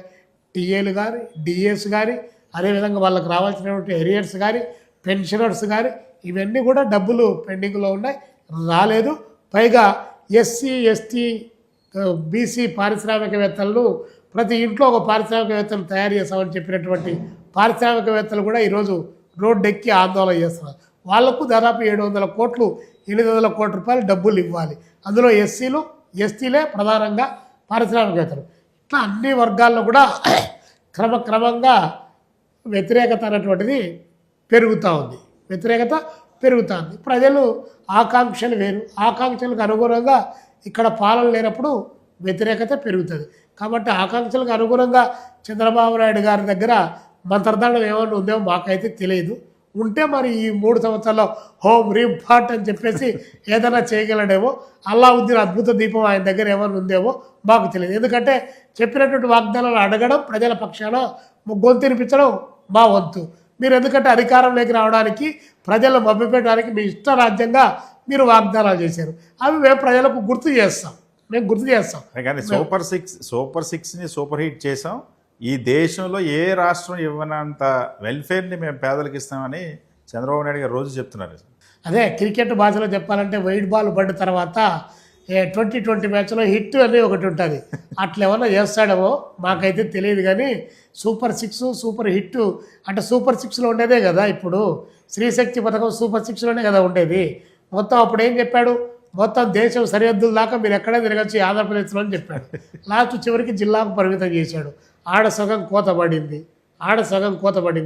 15,000 ఎంతమంది ఉంటే అంతమంది నీకు 15 అని చెప్పి ఇంట్లో ఉండే వాళ్ళకు 15 అని చెప్పి అందరికీ చెప్పారు. ఆడ మళ్ళీ 2,000 రూపాయలు అక్కడ కూడా కోత పడింది. తర్వాత మహిళలకు 40 సంవత్సరాలు ఉన్న మహిళలకు అందరికీ 1500 పెన్షన్ అన్నారు. అది పోయింది. 2 చెట్లు 3 చెట్లు 4 లక్షలు అది పోయింది. టిడ్కో ఇల్లు మీ పరిపాలనలోనే కట్టారు, ఇంతవరకు లేదు. 8 సంవత్సరాలు అవుతుంది. కాబట్టి ఇంకేముంది, మన పరాభవన సంవత్సరం ప్రారంభం రోజు ఉగాది రోజు మంత్రి నారాయణ గారు పరాభవన సంవత్సరం సందర్భంగా టిడ్కో ఇల్లు జాతికి అంకితమని ప్రెస్ మీట్ పెట్టి చెప్పాడు. కానీ అందరికీ పరాభవమే జరిగింది తప్ప ఆ టిడ్కో ఇల్లు వచ్చినటువంటి పరిస్థితి లేదు. కాబట్టి ఉన్న పరిస్థితి ఇది. కాబట్టి బాబు గారి దగ్గర ఏమన్నా మంత్రదండ ఉందో, మేము పాలక వర్గాలకు ఒకటే చెప్తున్నాం, ప్రజలు శాశ్వత పద్ధతుల్లో సొంత కాళ్ళపైన నిలబడి బ్రతకడానికి వారి శక్తిని, వారి యుక్తిని, వారి శ్రమను ఉపయోగపెట్టి వారు ఎదగడానికి కావాల్సినటువంటి అవకాశాలను క్రియేట్ చేయండి. దానికి అనుగుణంగా మార్కెట్ను క్రియేట్ చేయండి. వారిని సొంత కాళ్ళపై నిలబడండి. మీరు ఇచ్చేటువంటి వాగ్దానాల పరంపరలో వారు తడిసి ముద్దయిపోయి మీరు ఇవ్వక 2 ఏళ్ళు తిరగగానే ఈ గవర్నమెంట్ పనికిరాలేదని చెప్పేసి ఇంకొక గవర్నమెంట్ని ఎన్నుకుందామని, ఆ గవర్నమెంట్ పనికిరాలేదని ఇంకొక గవర్నమెంట్ వస్తుందని చెప్తే మళ్ళీ మీరు పోతే వారు పోతే వీరని చెప్పేసి మళ్ళీ మీరే ప్రత్యామ్నాయం చూసుకొని మీ పార్టీలన్నీ చాలా విలువలతో కూడుకున్నటువంటివి, రాజకీయాలపై నిబద్ధత ఉన్నారని చెప్పి ప్రకటించుకునేటువంటి మీ పార్టీలు ఎవరు, ఎప్పుడు, ఏ పార్టీలో ఉన్నారు, ఎన్ని రోజులు ఉన్నారు, ఎన్నేళ్ళు ఉన్నారు, ఆ పార్టీలో మంత్రి ఏంది, ఈ పార్టీకి రావడం ఏంది, ఇక్కడ మంత్రి ఏంది, ఇన్ని రకాల రాజకీయాల్లో కప్పదాట్లు వ్యవహరించేటువంటి మీరు ఇట్లా చేస్తున్నారని మేము ప్రజలకు హృదయపూర్వకంగా 2 చేతులెత్తి దండం పెట్టి చెప్తున్నాం. ఇప్పటికైనా ఆలోచించండి. వీళ్ళ చేతిలో మంత్ర దండాలు లేవు, ఉన్నాయి తెగనమ్మి కార్పొరేట్లకు కట్టబెట్టి మన మూలుగులు పీల్చి సంవత్సరానికి 6 సార్లు కరెంటు బిల్లులు పెంచి, అదేవిధంగా మనం తినే తిండి పైన, తాగే నీళ్లపైన, పడుకునే మంచం పైన, చివరికి బాత్రూంలకు పోయేటువంటి యూరినల్స్ దగ్గర కూడా మన పైన పన్నులేసే అక్కడికి డబ్బులు రావాలా, ఆ డబ్బులు వచ్చేనే వీళ్ళు కట్టాలా. తాగించు, ఊగించు, ఆ పైన తన్నించు, మళ్ళీ పైన వేయించు అని చెప్పి 36,000 కోట్లు మందు తాగు అని చెప్పేసి ఇందులో నాణ్యతా ప్రమాణాలతో ఉన్నటువంటి మందు తయారవుతుందని చెప్పి చెబుతూ తాగించడానికి ప్రచారం చేస్తున్నారు. మన ఒళ్ళు గుల్లైపోతుంది, సంసారాలు బజార్లో పడుతున్నాయి, కుటుంబ జీవనం చిందరం అవుతుంది. కాబట్టి ఇంకా నమ్ముతారా? నమ్మకండి, వాస్తవాలు తెలుసుకోమని చెప్పి ప్రజలకు చెప్తా ఉన్నాం. ఇప్పుడు మీరు కార్పొరేట్ శక్తుల గురించి మాట్లాడారు. ఆంధ్రప్రదేశ్ రాష్ట్రంలో రోడ్లు PPP టూరిజం ప్రాజెక్టులు పీపీపీ, పోర్టులు పీపీపీ, అదేవిధంగా మెడికల్ కాలేజీలు పీపీపీ, అన్నిటినీ పీపీపీ అంటున్నారు. ప్రైవేటీకరణే సంపద సృష్టిని ఇప్పుడు చంద్రబాబు నాయుడు కొత్తగా చెప్తున్నారు. చంద్రబాబు నాయుడు గారికి పాపం దిక్కు తెలియడంలే. పెరుగుతున్నటువంటి అప్పులు, ప్రజల అవసరాలు, నిరంతరాయంగా వడ్డీల మీద వడ్డీలు పెరుగుతూ ఉంటే వీటన్నిటి నుంచి ఎలా సంపదను సృష్టించాలో పాపం తెలియక, తెలిసినా ఇంప్లిమెంట్ చేసేటువంటి పార్టీలో వైఫల్యం చెందుతూ ఆయన అన్నిటినీ ప్రైవేటు వ్యక్తులకు అప్పగిస్తే పోలే అని చెప్పేసి ఈరోజు అప్పగిస్తారు. మీరు చెప్పినట్లు పీపీపీ పేరుతో మెడికల్ కాలేజీలు చెప్పారు. పబ్లిక్ ప్రైవేట్ పీపుల్స్ పార్ట్నర్షిప్ అనే పేరుతో 4 పీలు పెట్టారు. అక్కడ పీపీపీ అన్న తర్వాత ప్రభుత్వానికి ఏదైనా రావాలి. ప్రైవేటు వ్యక్తులకు 50 ఎకరాలు, 60 ఎకరాలు, 70 ఎకరాలు ల్యాండ్ ఇచ్చి 90%, 80%, 100% పూర్తయిన బిల్డింగులు ఇచ్చి ఆ కాలేజీల్లో పనిచేసేటువంటి ఎవరైతే ప్రొఫెసర్స్, డాక్టర్స్ ఉంటారో వాళ్లకు 2 సంవత్సరాలు ప్రభుత్వం జీతాలు ఇచ్చి దాన్ని ప్రైవేటీకరణ చేయడానికి ప్రయత్నం చేస్తూ ఉన్నాడు. కాబట్టి వైద్యం ప్రైవేటీకరణ తర్వాత ఇప్పుడు నీళ్లకు సంబంధించిన దాంట్లో మొన్న మధ్యలో ఒకటి చెప్పాడు. ఇది మనకు పట్టిసీమ దగ్గర నుంచి, పోలవరం ప్రాజెక్టు దగ్గర నుంచి నీళ్లు తీసుకొని వచ్చి ఇక్కడ ప్రకాశం బ్యారేజీలో పోసి, ప్రకాశం బ్యారేజీలో నుంచి బొల్లాపల్లి చెరువు నింపి అక్కడ నుంచి 860 అడుగులు ఎత్తుకు పైకి లిఫ్ట్ ఇరిగేషన్ పెట్టి ఆ నుంచి నల్లమల్ల సొరంగంలో 27 కిలోమీటర్లు తవ్వి అక్కడ నుంచి తీసుకొని పోయి కర్నూలు దగ్గర ఉన్నటువంటి బెనకచర్ల డ్యాములో నీళ్లు నింపి అక్కడ నుంచి కిందికి పంపిస్తానని చెప్పాడు. అంటే ఇట్లా అన్నం తింటే ఇబ్బంది అవుతుందని ఇట్లా తినాలని చెప్పి దానికి ప్రభుత్వం రూపాయి కూడా డబ్బులు పెట్టదు, కాంట్రాక్టర్లే పెడతారు అని అన్నాను. అలాంటి కాంట్రాక్టులు ఫ్రీగా పెట్టే వాళ్ళు ఎవరన్నా ఉంటే మొత్తం రాష్ట్రంలో అన్ని ప్రాజెక్టులు ఒకేసారి కట్టించాలని నేను అడుగుతాను. ఇప్పుడు ఫ్రీగానే అని చెప్తారు. టెండర్ వేసిన తర్వాత రేపు 10 లీటర్ల వరకు నీకు ఉచితం, 11వ లీటర్ వాటర్ వాడితే నీటి తీరువా పన్ను కట్టాలని చెప్పి అక్కడ అది కూడా పీపీపీనే వేసి ప్రాజెక్టులు పీపీ వచ్చా. చివరికి విశాఖపట్నం లాంటి గ్రౌండ్, గుంటూరులో ఉన్నటువంటి గుంట గ్రౌండ్, విజయవాడలో ఉన్నటువంటి గ్రౌండ్లు వీటి కూడా పీపీల కింద పెట్టి లోపలికి పోవాలంటే నడవాలన్నా కూడా డబ్బులు వసూలు చేసేటువంటి పరిస్థితి వచ్చింది. ఏదో పీపీపీ అంటే వినడానికి బాగుందని చెప్పి ప్రజలు భావిస్తున్నారు. అన్ని రేపొద్దున ప్రజలే భరించాల్సినటువంటి పరిస్థితి. భరిస్తారు ఎప్పుడు వాళ్ళకు కావాల్సినటువంటి ఉత్పత్తి పెరిగినప్పుడు, వాళ్ళకు ఆదాయం పెరిగినప్పుడు భరిస్తారు. కానీ ఇప్పుడు వచ్చే జీతమే ఇంత, ఆ జీతం ధరలు పెరిగినప్పుడల్లా జీతాలు పెరగవు కదా. కాబట్టి ఈరోజు మార్కెట్కి పోతే నువ్వు ఇచ్చే జీతానికి ఆడ కొనుగోలు చేయడానికి దానికే డబల్ అయిపోతుంది. అసలు దేశంలో అన్ని రాష్ట్రాల కంటే ఆంధ్రప్రదేశ్లోనే ద్రవ్యోల్బణం ఎక్కువ ఉంది. నిత్యావసర ధరలు విపరీతంగా పెరిగాయి. పెట్రోల్ డీజిల్ ధరలు తగ్గిస్తామని చెప్పి నారా లోకేష్ అన్నారు. నిత్యావసర వస్తువుల ధరలు తగ్గిస్తామని మేనిఫెస్టోలో పెట్టారు. ఇప్పుడు ఎక్కడ వాటి గురించి అసలు ప్రయత్నమే జరగట్లేదు. భారతదేశంలో పెట్రోలు డీజిల్ రేట్లు పెరిగినా కూడా మేము కూటమి ప్రభుత్వం అధికారంలోకి వస్తే మేము పెంచము అని చెప్పారు. పాదయాత్రలో చెప్పారు.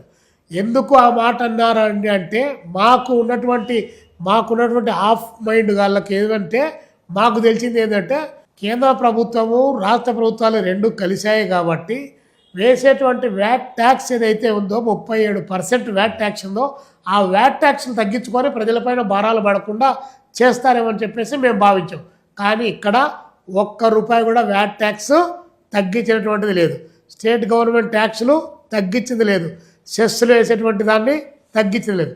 అన్నీ తడిసి మోపడవి బాధేటువంటి పద్ధతిలోనే ఉంది. అందుకనే దేశంలో అన్ని రాష్ట్రాల కంటే కూడా ఆంధ్రప్రదేశ్లోనే పెట్రోల్ రేటు, డీజిల్ రేటు ఎక్కువ ఉంది.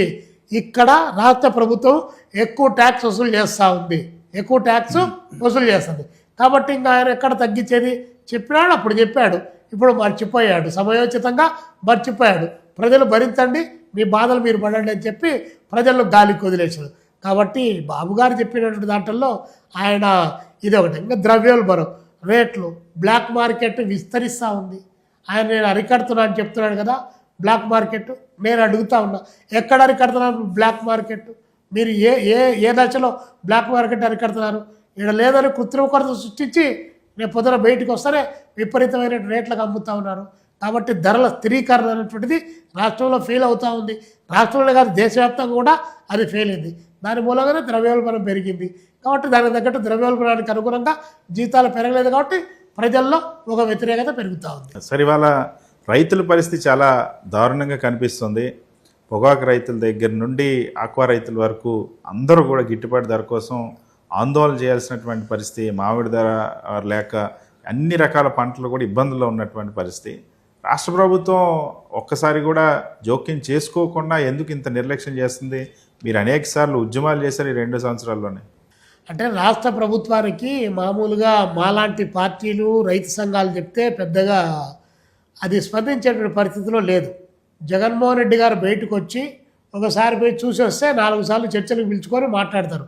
మేము పాజిటివ్గా ఉండి ఉన్నది ఉన్నట్టు చెప్పినాం అనుకో, ఏదో తెలుగులో ఒకసారి ఉన్నది ఉన్నట్టు అంటే ఉండు రచ్చిరాదని అంటారు చూడి, అట్లా అయిపోయింది బాబు గారి పరిస్థితి. అయ్యా బాబు గారు, ఈ పొగాకు కంపెనీలు సిండికేట్గా తయారైనాయి, నో బిడ్ ప్రకటించారు. దాదాపు 350 రూపాయలు వర్జీనియా పొగాకు రేట్ ఇస్తే తప్ప వాళ్ళకు గిట్టుబాటు ధర కుదిరేటువంటి సమస్య లేదు. ఇటు జంగారెడ్డి గూడెంది కానీ అటు ప్రకాశం జిల్లా పొగాకు కానీ నాణ్యతా ప్రమాణాల్లో బలమైనటువంటిది, మంచిది. కాబట్టి దానికి ఆ రేటు ఇవ్వండి అని చెప్పి అడిగితే దానికి లేదు. పైగా ఒక 500 కోట్లు రాష్ట్ర ప్రభుత్వం, 500 కోట్లు దేశంలో ఉన్నటువంటి యూనియన్ గవర్నమెంట్, ఒక 1000 కోట్లు వాళ్లకు డబ్బులు ఇస్తే ముందు వాళ్ళ పొగాకు కొనుగోలు చేస్తారు. దానికి ఇవ్వమంటే దానికి డబ్బులు లేవు.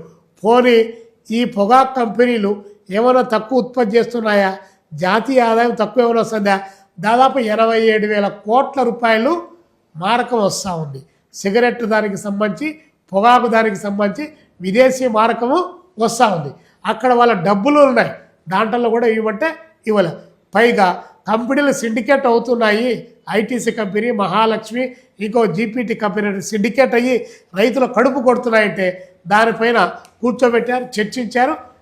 ఒక ఉత్తరాన్ని కేంద్ర ప్రభుత్వానికి రాశారు. 200 కొనుగోలు చేయండి అని చెప్పేసి సాక్షాత్తు ముఖ్యమంత్రి గారే చెప్పారు.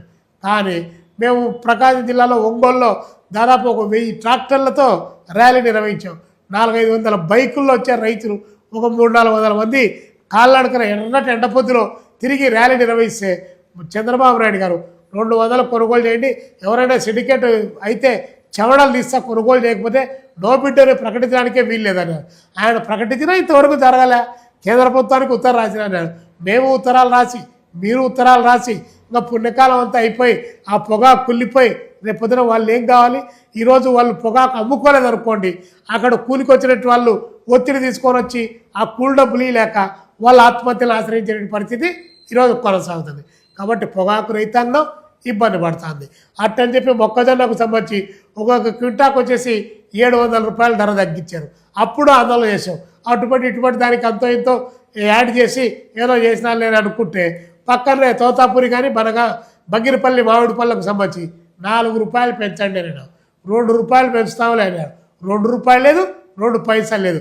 అక్కడ కూడా సిండికేటే.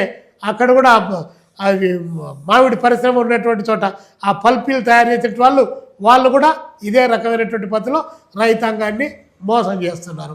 మరి ఈరోజు ఆక్వా రైతాంగానికి సంబంధించి ఆక్వా రైతాంగానికి సీడు అని చెప్పారు. దానికి 2 రూపాయల 30 పైసలు ఇద్దామని అన్నారు. ముఖ్యమంత్రి గారు చెప్పిందే అది కూడా ఇంప్లిమెంట్ కానట్టు పరిస్థితి ఈరోజు కొనసాగుతుంది. దేశంలో రోజుకు 31 మంది రైతులు ఆత్మహత్య చేసుకుంటూ ఉన్నారు. 1-2 కాదు.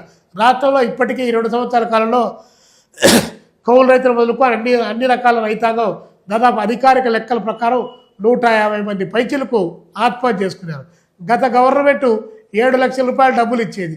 ఈ గవర్నమెంట్ 7 రూపాయలు కూడా ఆత్మహత్య చేసుకున్న రైతాంగానికి ఇవ్వనటువంటి పరిస్థితి ఒకవైపు ఉంది. రైతులకు గిట్టుబాటు ధర లేదు. ఎంఎస్పీ అన్నారు, పైన మేమే కింద మేమే, అది బుల్డోజర్ గవర్నమెంటే, ఇది బుల్డోజర్ గవర్నమెంట్ అని చెప్పేసి 2 డబుల్ ఇంజన్ గవర్నమెంట్ కాదు, ఇది బుల్డోజర్ గవర్నమెంట్. మరి bulldozer government, double engine government కూడా ఏం చేసింది లేదు. రైతాంగం వారి సాగు మీరు కావాలి. రాయలసీమ జిల్లాలో పోతే, అనంతపురం లాంటి జిల్లా పోతే చీని, బత్తాయి, మొత్తం దానిమ్మ తోటలు ఫుల్ ఎండగాలి పెరిగాయి. ఏ ఆడవాళ్ళను కదిలిస్తే కన్నీళ్ళ పర్యంతం చెబుతూ ఉన్నారు. కడవల్లో నీళ్లు తీసుకొని వచ్చి కిలోమీటర్లు నడుచుకుంటూ వచ్చి చెట్లకు పోస్తే ఆ చెట్లు ఎండగాలిపోయింది. కన్నబిడ్డల కంటే మిన్నగా సాక్కున్నటువంటి పశువులు కబేలాలకు పోతూ ఉన్నాయి.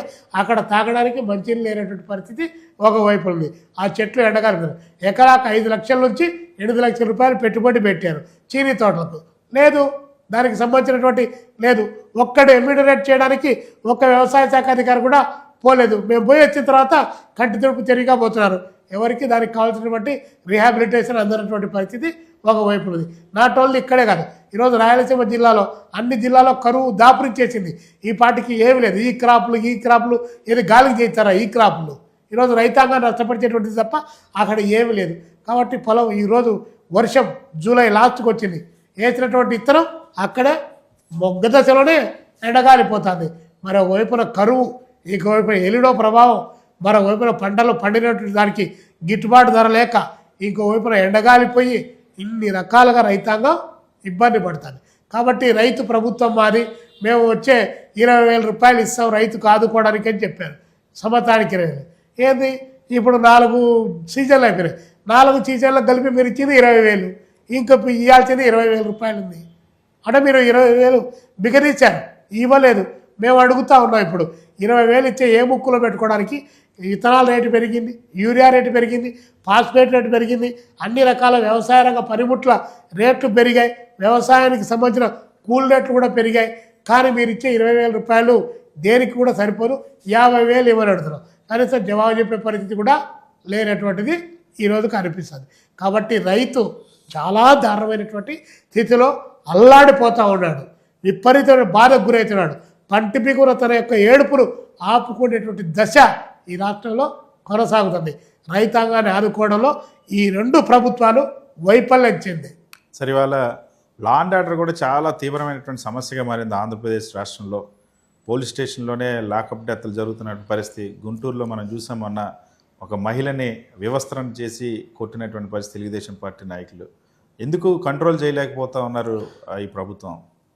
లా అండ్ ఆర్డర్కి సంబంధించిన దాంట్లో గుంటూరులో మహిళను విమర్శనం చేసి తెలుగుదేశం పార్టీ వాళ్ళు దాడి చేసిన సంఘటన అది ఒకటైతే, మన మధ్యన తెనాల్లో ఏదో గంజాయి దొరికిందనో లేకపోతే ఏదో దొంగతనానికి పాల్పడ్డారని చెప్పేసి బయటికి తీసుకొని వచ్చి నడిపదాల్లో వాళ్ళని పెట్టి కాళ్ళు చేతులు ఇట్లా సాపి వాళ్ళ కాళ్ళ మీద ఎక్కి కొట్టి మొత్తం రాష్ట్రాన్ని అంత భయభ్రాంతులకు గురి చేసినటువంటిది కూడా కళ్ళారా చూశాం. మనిషి పరిణితి చెందాలి, దొంగని శిక్షించాల్సిందే, ఎవరు ఇందులో కాదనడానికి లేదు. పైగా ఇక్కడ కృష్ణలంకల పోలీస్ స్టేషన్లో సాయికృష్ణ అనేటువంటి వ్యక్తిని మార్కాపురం నుంచి పట్టుకొని వచ్చారు. ఇక్కడ పోలీస్ స్టేషన్లో బంధించారు. చివరికి అతను చచ్చిపోయాడా, బ్రతికున్నాడా, చచ్చిపోయి అంటే ఎలా చచ్చిపోయాడు, మీరు కొడితే చచ్చిపోయారు, కనీసం అస్థికలు ఇవ్వని చెప్పి అడిగితే కూడా ఇవ్వరు. దానిపైన రాష్ట్రంలో రాజకీయ పార్టీలు, అధికార పార్టీ తప్ప ప్రతిపక్ష పార్టీలన్నీ కూడా విజృంభించి దానిపైన చేస్తే 15 రోజుల పాటు అసలు బయటికి రావడానికే భయపడేటువంటి స్థితికి నెట్టేయబడ్డాయి శాంతి భద్రతలు. అక్కడటువంటి పోలీస్ వ్యవస్థ తన చేతిలోకి కంప్లీట్గా అధికారాన్ని తీసుకొని మొత్తానికి ఏం కావాలంటే అది చేసినటువంటి స్థితి. భయపడ్డారు. వాళ్ళ తల్లిదండ్రులు కూడా భయపడినటువంటి పరిస్థితి ఒకవైపున. ఇంకొకరు క్రాంతి అనేటువంటి మరొక అబ్బాయి పోలీస్ స్టేషన్కి వస్తే నన్ను చంపేస్తారు కాబట్టి నేను సిఐ నాగరాజు దగ్గరికి రాలేనని చెప్పి తనకు తానుగా ఆత్మహత్య చేసుకొని వీడియో చేసి చనిపోయాడు. నా కూతురు నా కొడుకు ఆచూకీ చెప్పండి అని చెప్పేసి కర్నూలు జిల్లా డోన్ తాలూకాలో గంగమ్మ పోతే ఒక దళిత వైరాలు అసలు ఆచూకీ చెప్పంటే కొట్టి ఆమెను చంపేసినటువంటి పరిస్థితి. ఇట్లా రాష్ట్రంలో ఈ శాంతి భద్రతలు అనేటువంటి క్షీణించిపోయాయి. పోలీసులు విజృంభించి సివిల్ పంచాయతీల్లోకి దిగిపోయారు. దిగిపోయి వాళ్ళ ఇష్టం, వాళ్ళ ఇష్టారాజ్యం ఏమైతుందని చెప్పేసి మెజారిటీ పోలీసులు కొన్ని చోట్ల ఇలాంటి జరుగుతుంది.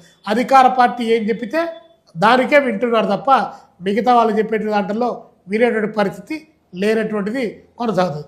అది వచ్చిన క్రెడిబిలిటీ ఎప్పుడైతే సాయికిస్ను లాకప్ డెత్ చేశారో అది పోతా ఉంది అని చెప్పేసి వెంటనే ఆ కేసును డైవర్ట్ చేయడానికి ఇతరేతరమైన అంశాలపైన దృష్టి పెట్టేటువంటి పరిస్థితి.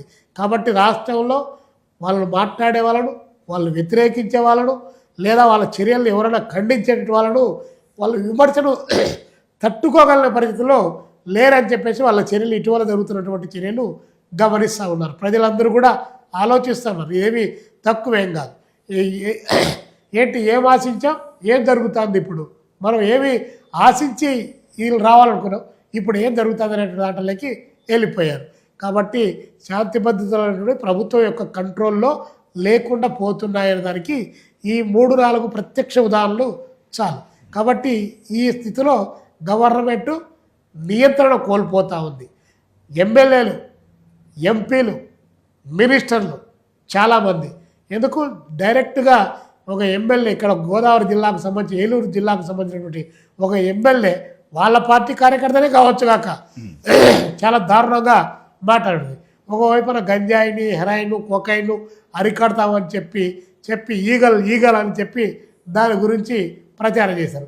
ఆ ఈగళ్ళు బీగళ్ళు ఏమైనాయో రోజు వచ్చేటువంటి దాన్ని బట్టి అర్థమైంది. కాబట్టి ప్రభుత్వము మరింత కఠినంగా చట్టాన్ని అమలు చేయడానికి, నిజాయితీగా ప్రజలకు న్యాయం చేయడానికి కావాల్సిన ప్రయత్నం చేయకపోతే ఇప్పుడున్న దానికంటే మరింత భ్రష్టు పట్టిపోయేదానికి ఎక్కువ ఆస్కారం కొనసాగుతుంది. సార్, కేంద్రంలో చాలా కీలకమైనటువంటి భాగస్వామిగా తెలుగుదేశం పార్టీ, జనసేన ఉన్నాయి.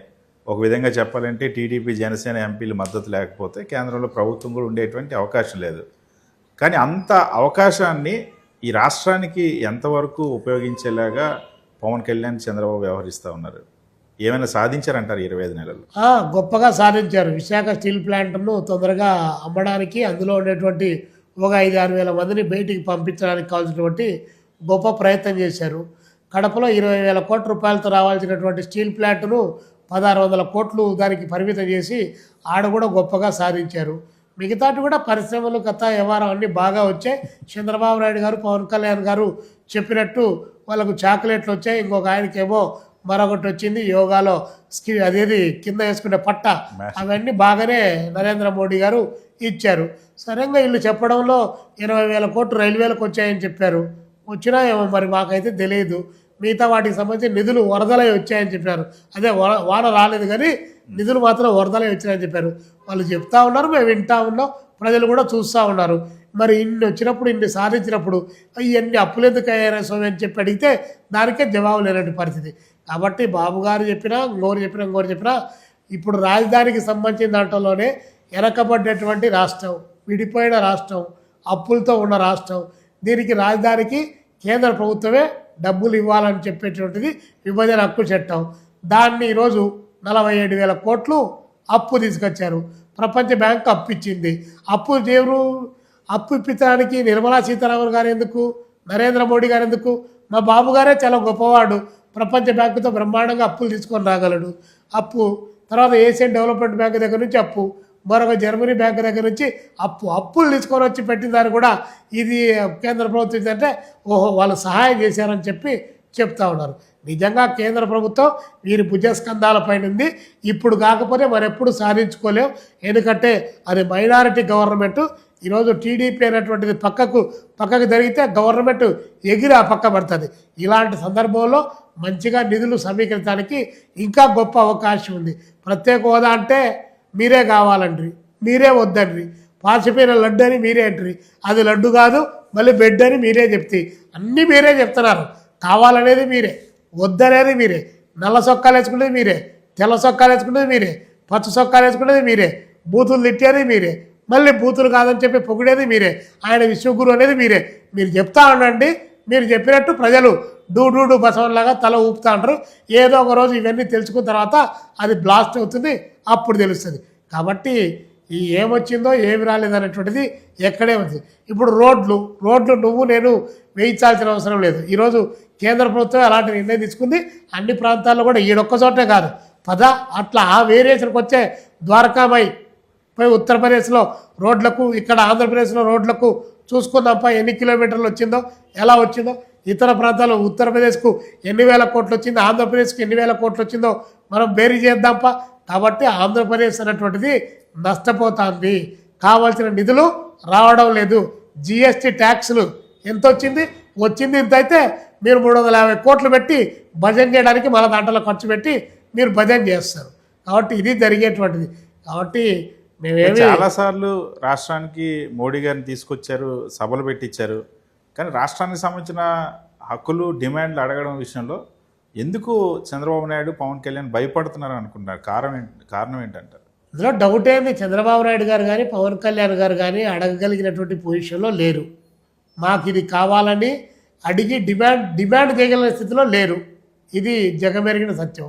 పవన్ కళ్యాణ్ గారు ఎప్పుడెప్పుడు కుర్చీ వస్తుందా అని చెప్పి పాపం ఆయన కాసుకొని ఉన్నాడు, బాగా చెప్తా ఉన్నాడు ఏది చంద్రబాబు నాయుడు గారికి. కానీ చంద్రబాబు నాయుడు గారు కూడా ఆ వైపున పవన్ కళ్యాణ్ గారికి మంచి ప్రయారిటీ ఇచ్చినట్టే కనిపిస్తూ ఉన్నారు. ఇద్దరూ ఏకమయ్యారు, పైన అక్కడ అడగలేదు. నీకెందుకులే అని చెప్పేసి ఆయన చెప్తున్నాడు. ఏ పద్ధతిలో జరగాల్సినంత జరుగుతుంది. కానీ వీళ్ళిద్దరూ అడగగలిగినటువంటి పొజిషన్లో లేరు. అడిగింటే పవన్ కళ్యాణ్ గారికి జలుబు చేసి చాక్లెట్ ఇచ్చి ఎట్లా పోతారు? కాబట్టి వాళ్ళు నిజంగా రాష్ట్రం కోసం అయితే ఇదో మేము ఇన్ని వేల కోట్లు తీసుకొని వచ్చాం అని చెప్పాలి. ఇతర రాష్ట్రాలకు మన రాష్ట్రం నుంచి పోయేటువంటి ఆదాయం ఎంత, మనకు వచ్చేటువంటి పన్నుల్లో వాటా ఎంత అనేటువంటిది లెక్కలు గణాంకాలు తీస్తే మనకు రావాల్సిన దాంట్లో తక్కువ వస్తున్నాయనే ఈరోజు నివేదికలు బయటపడతాను.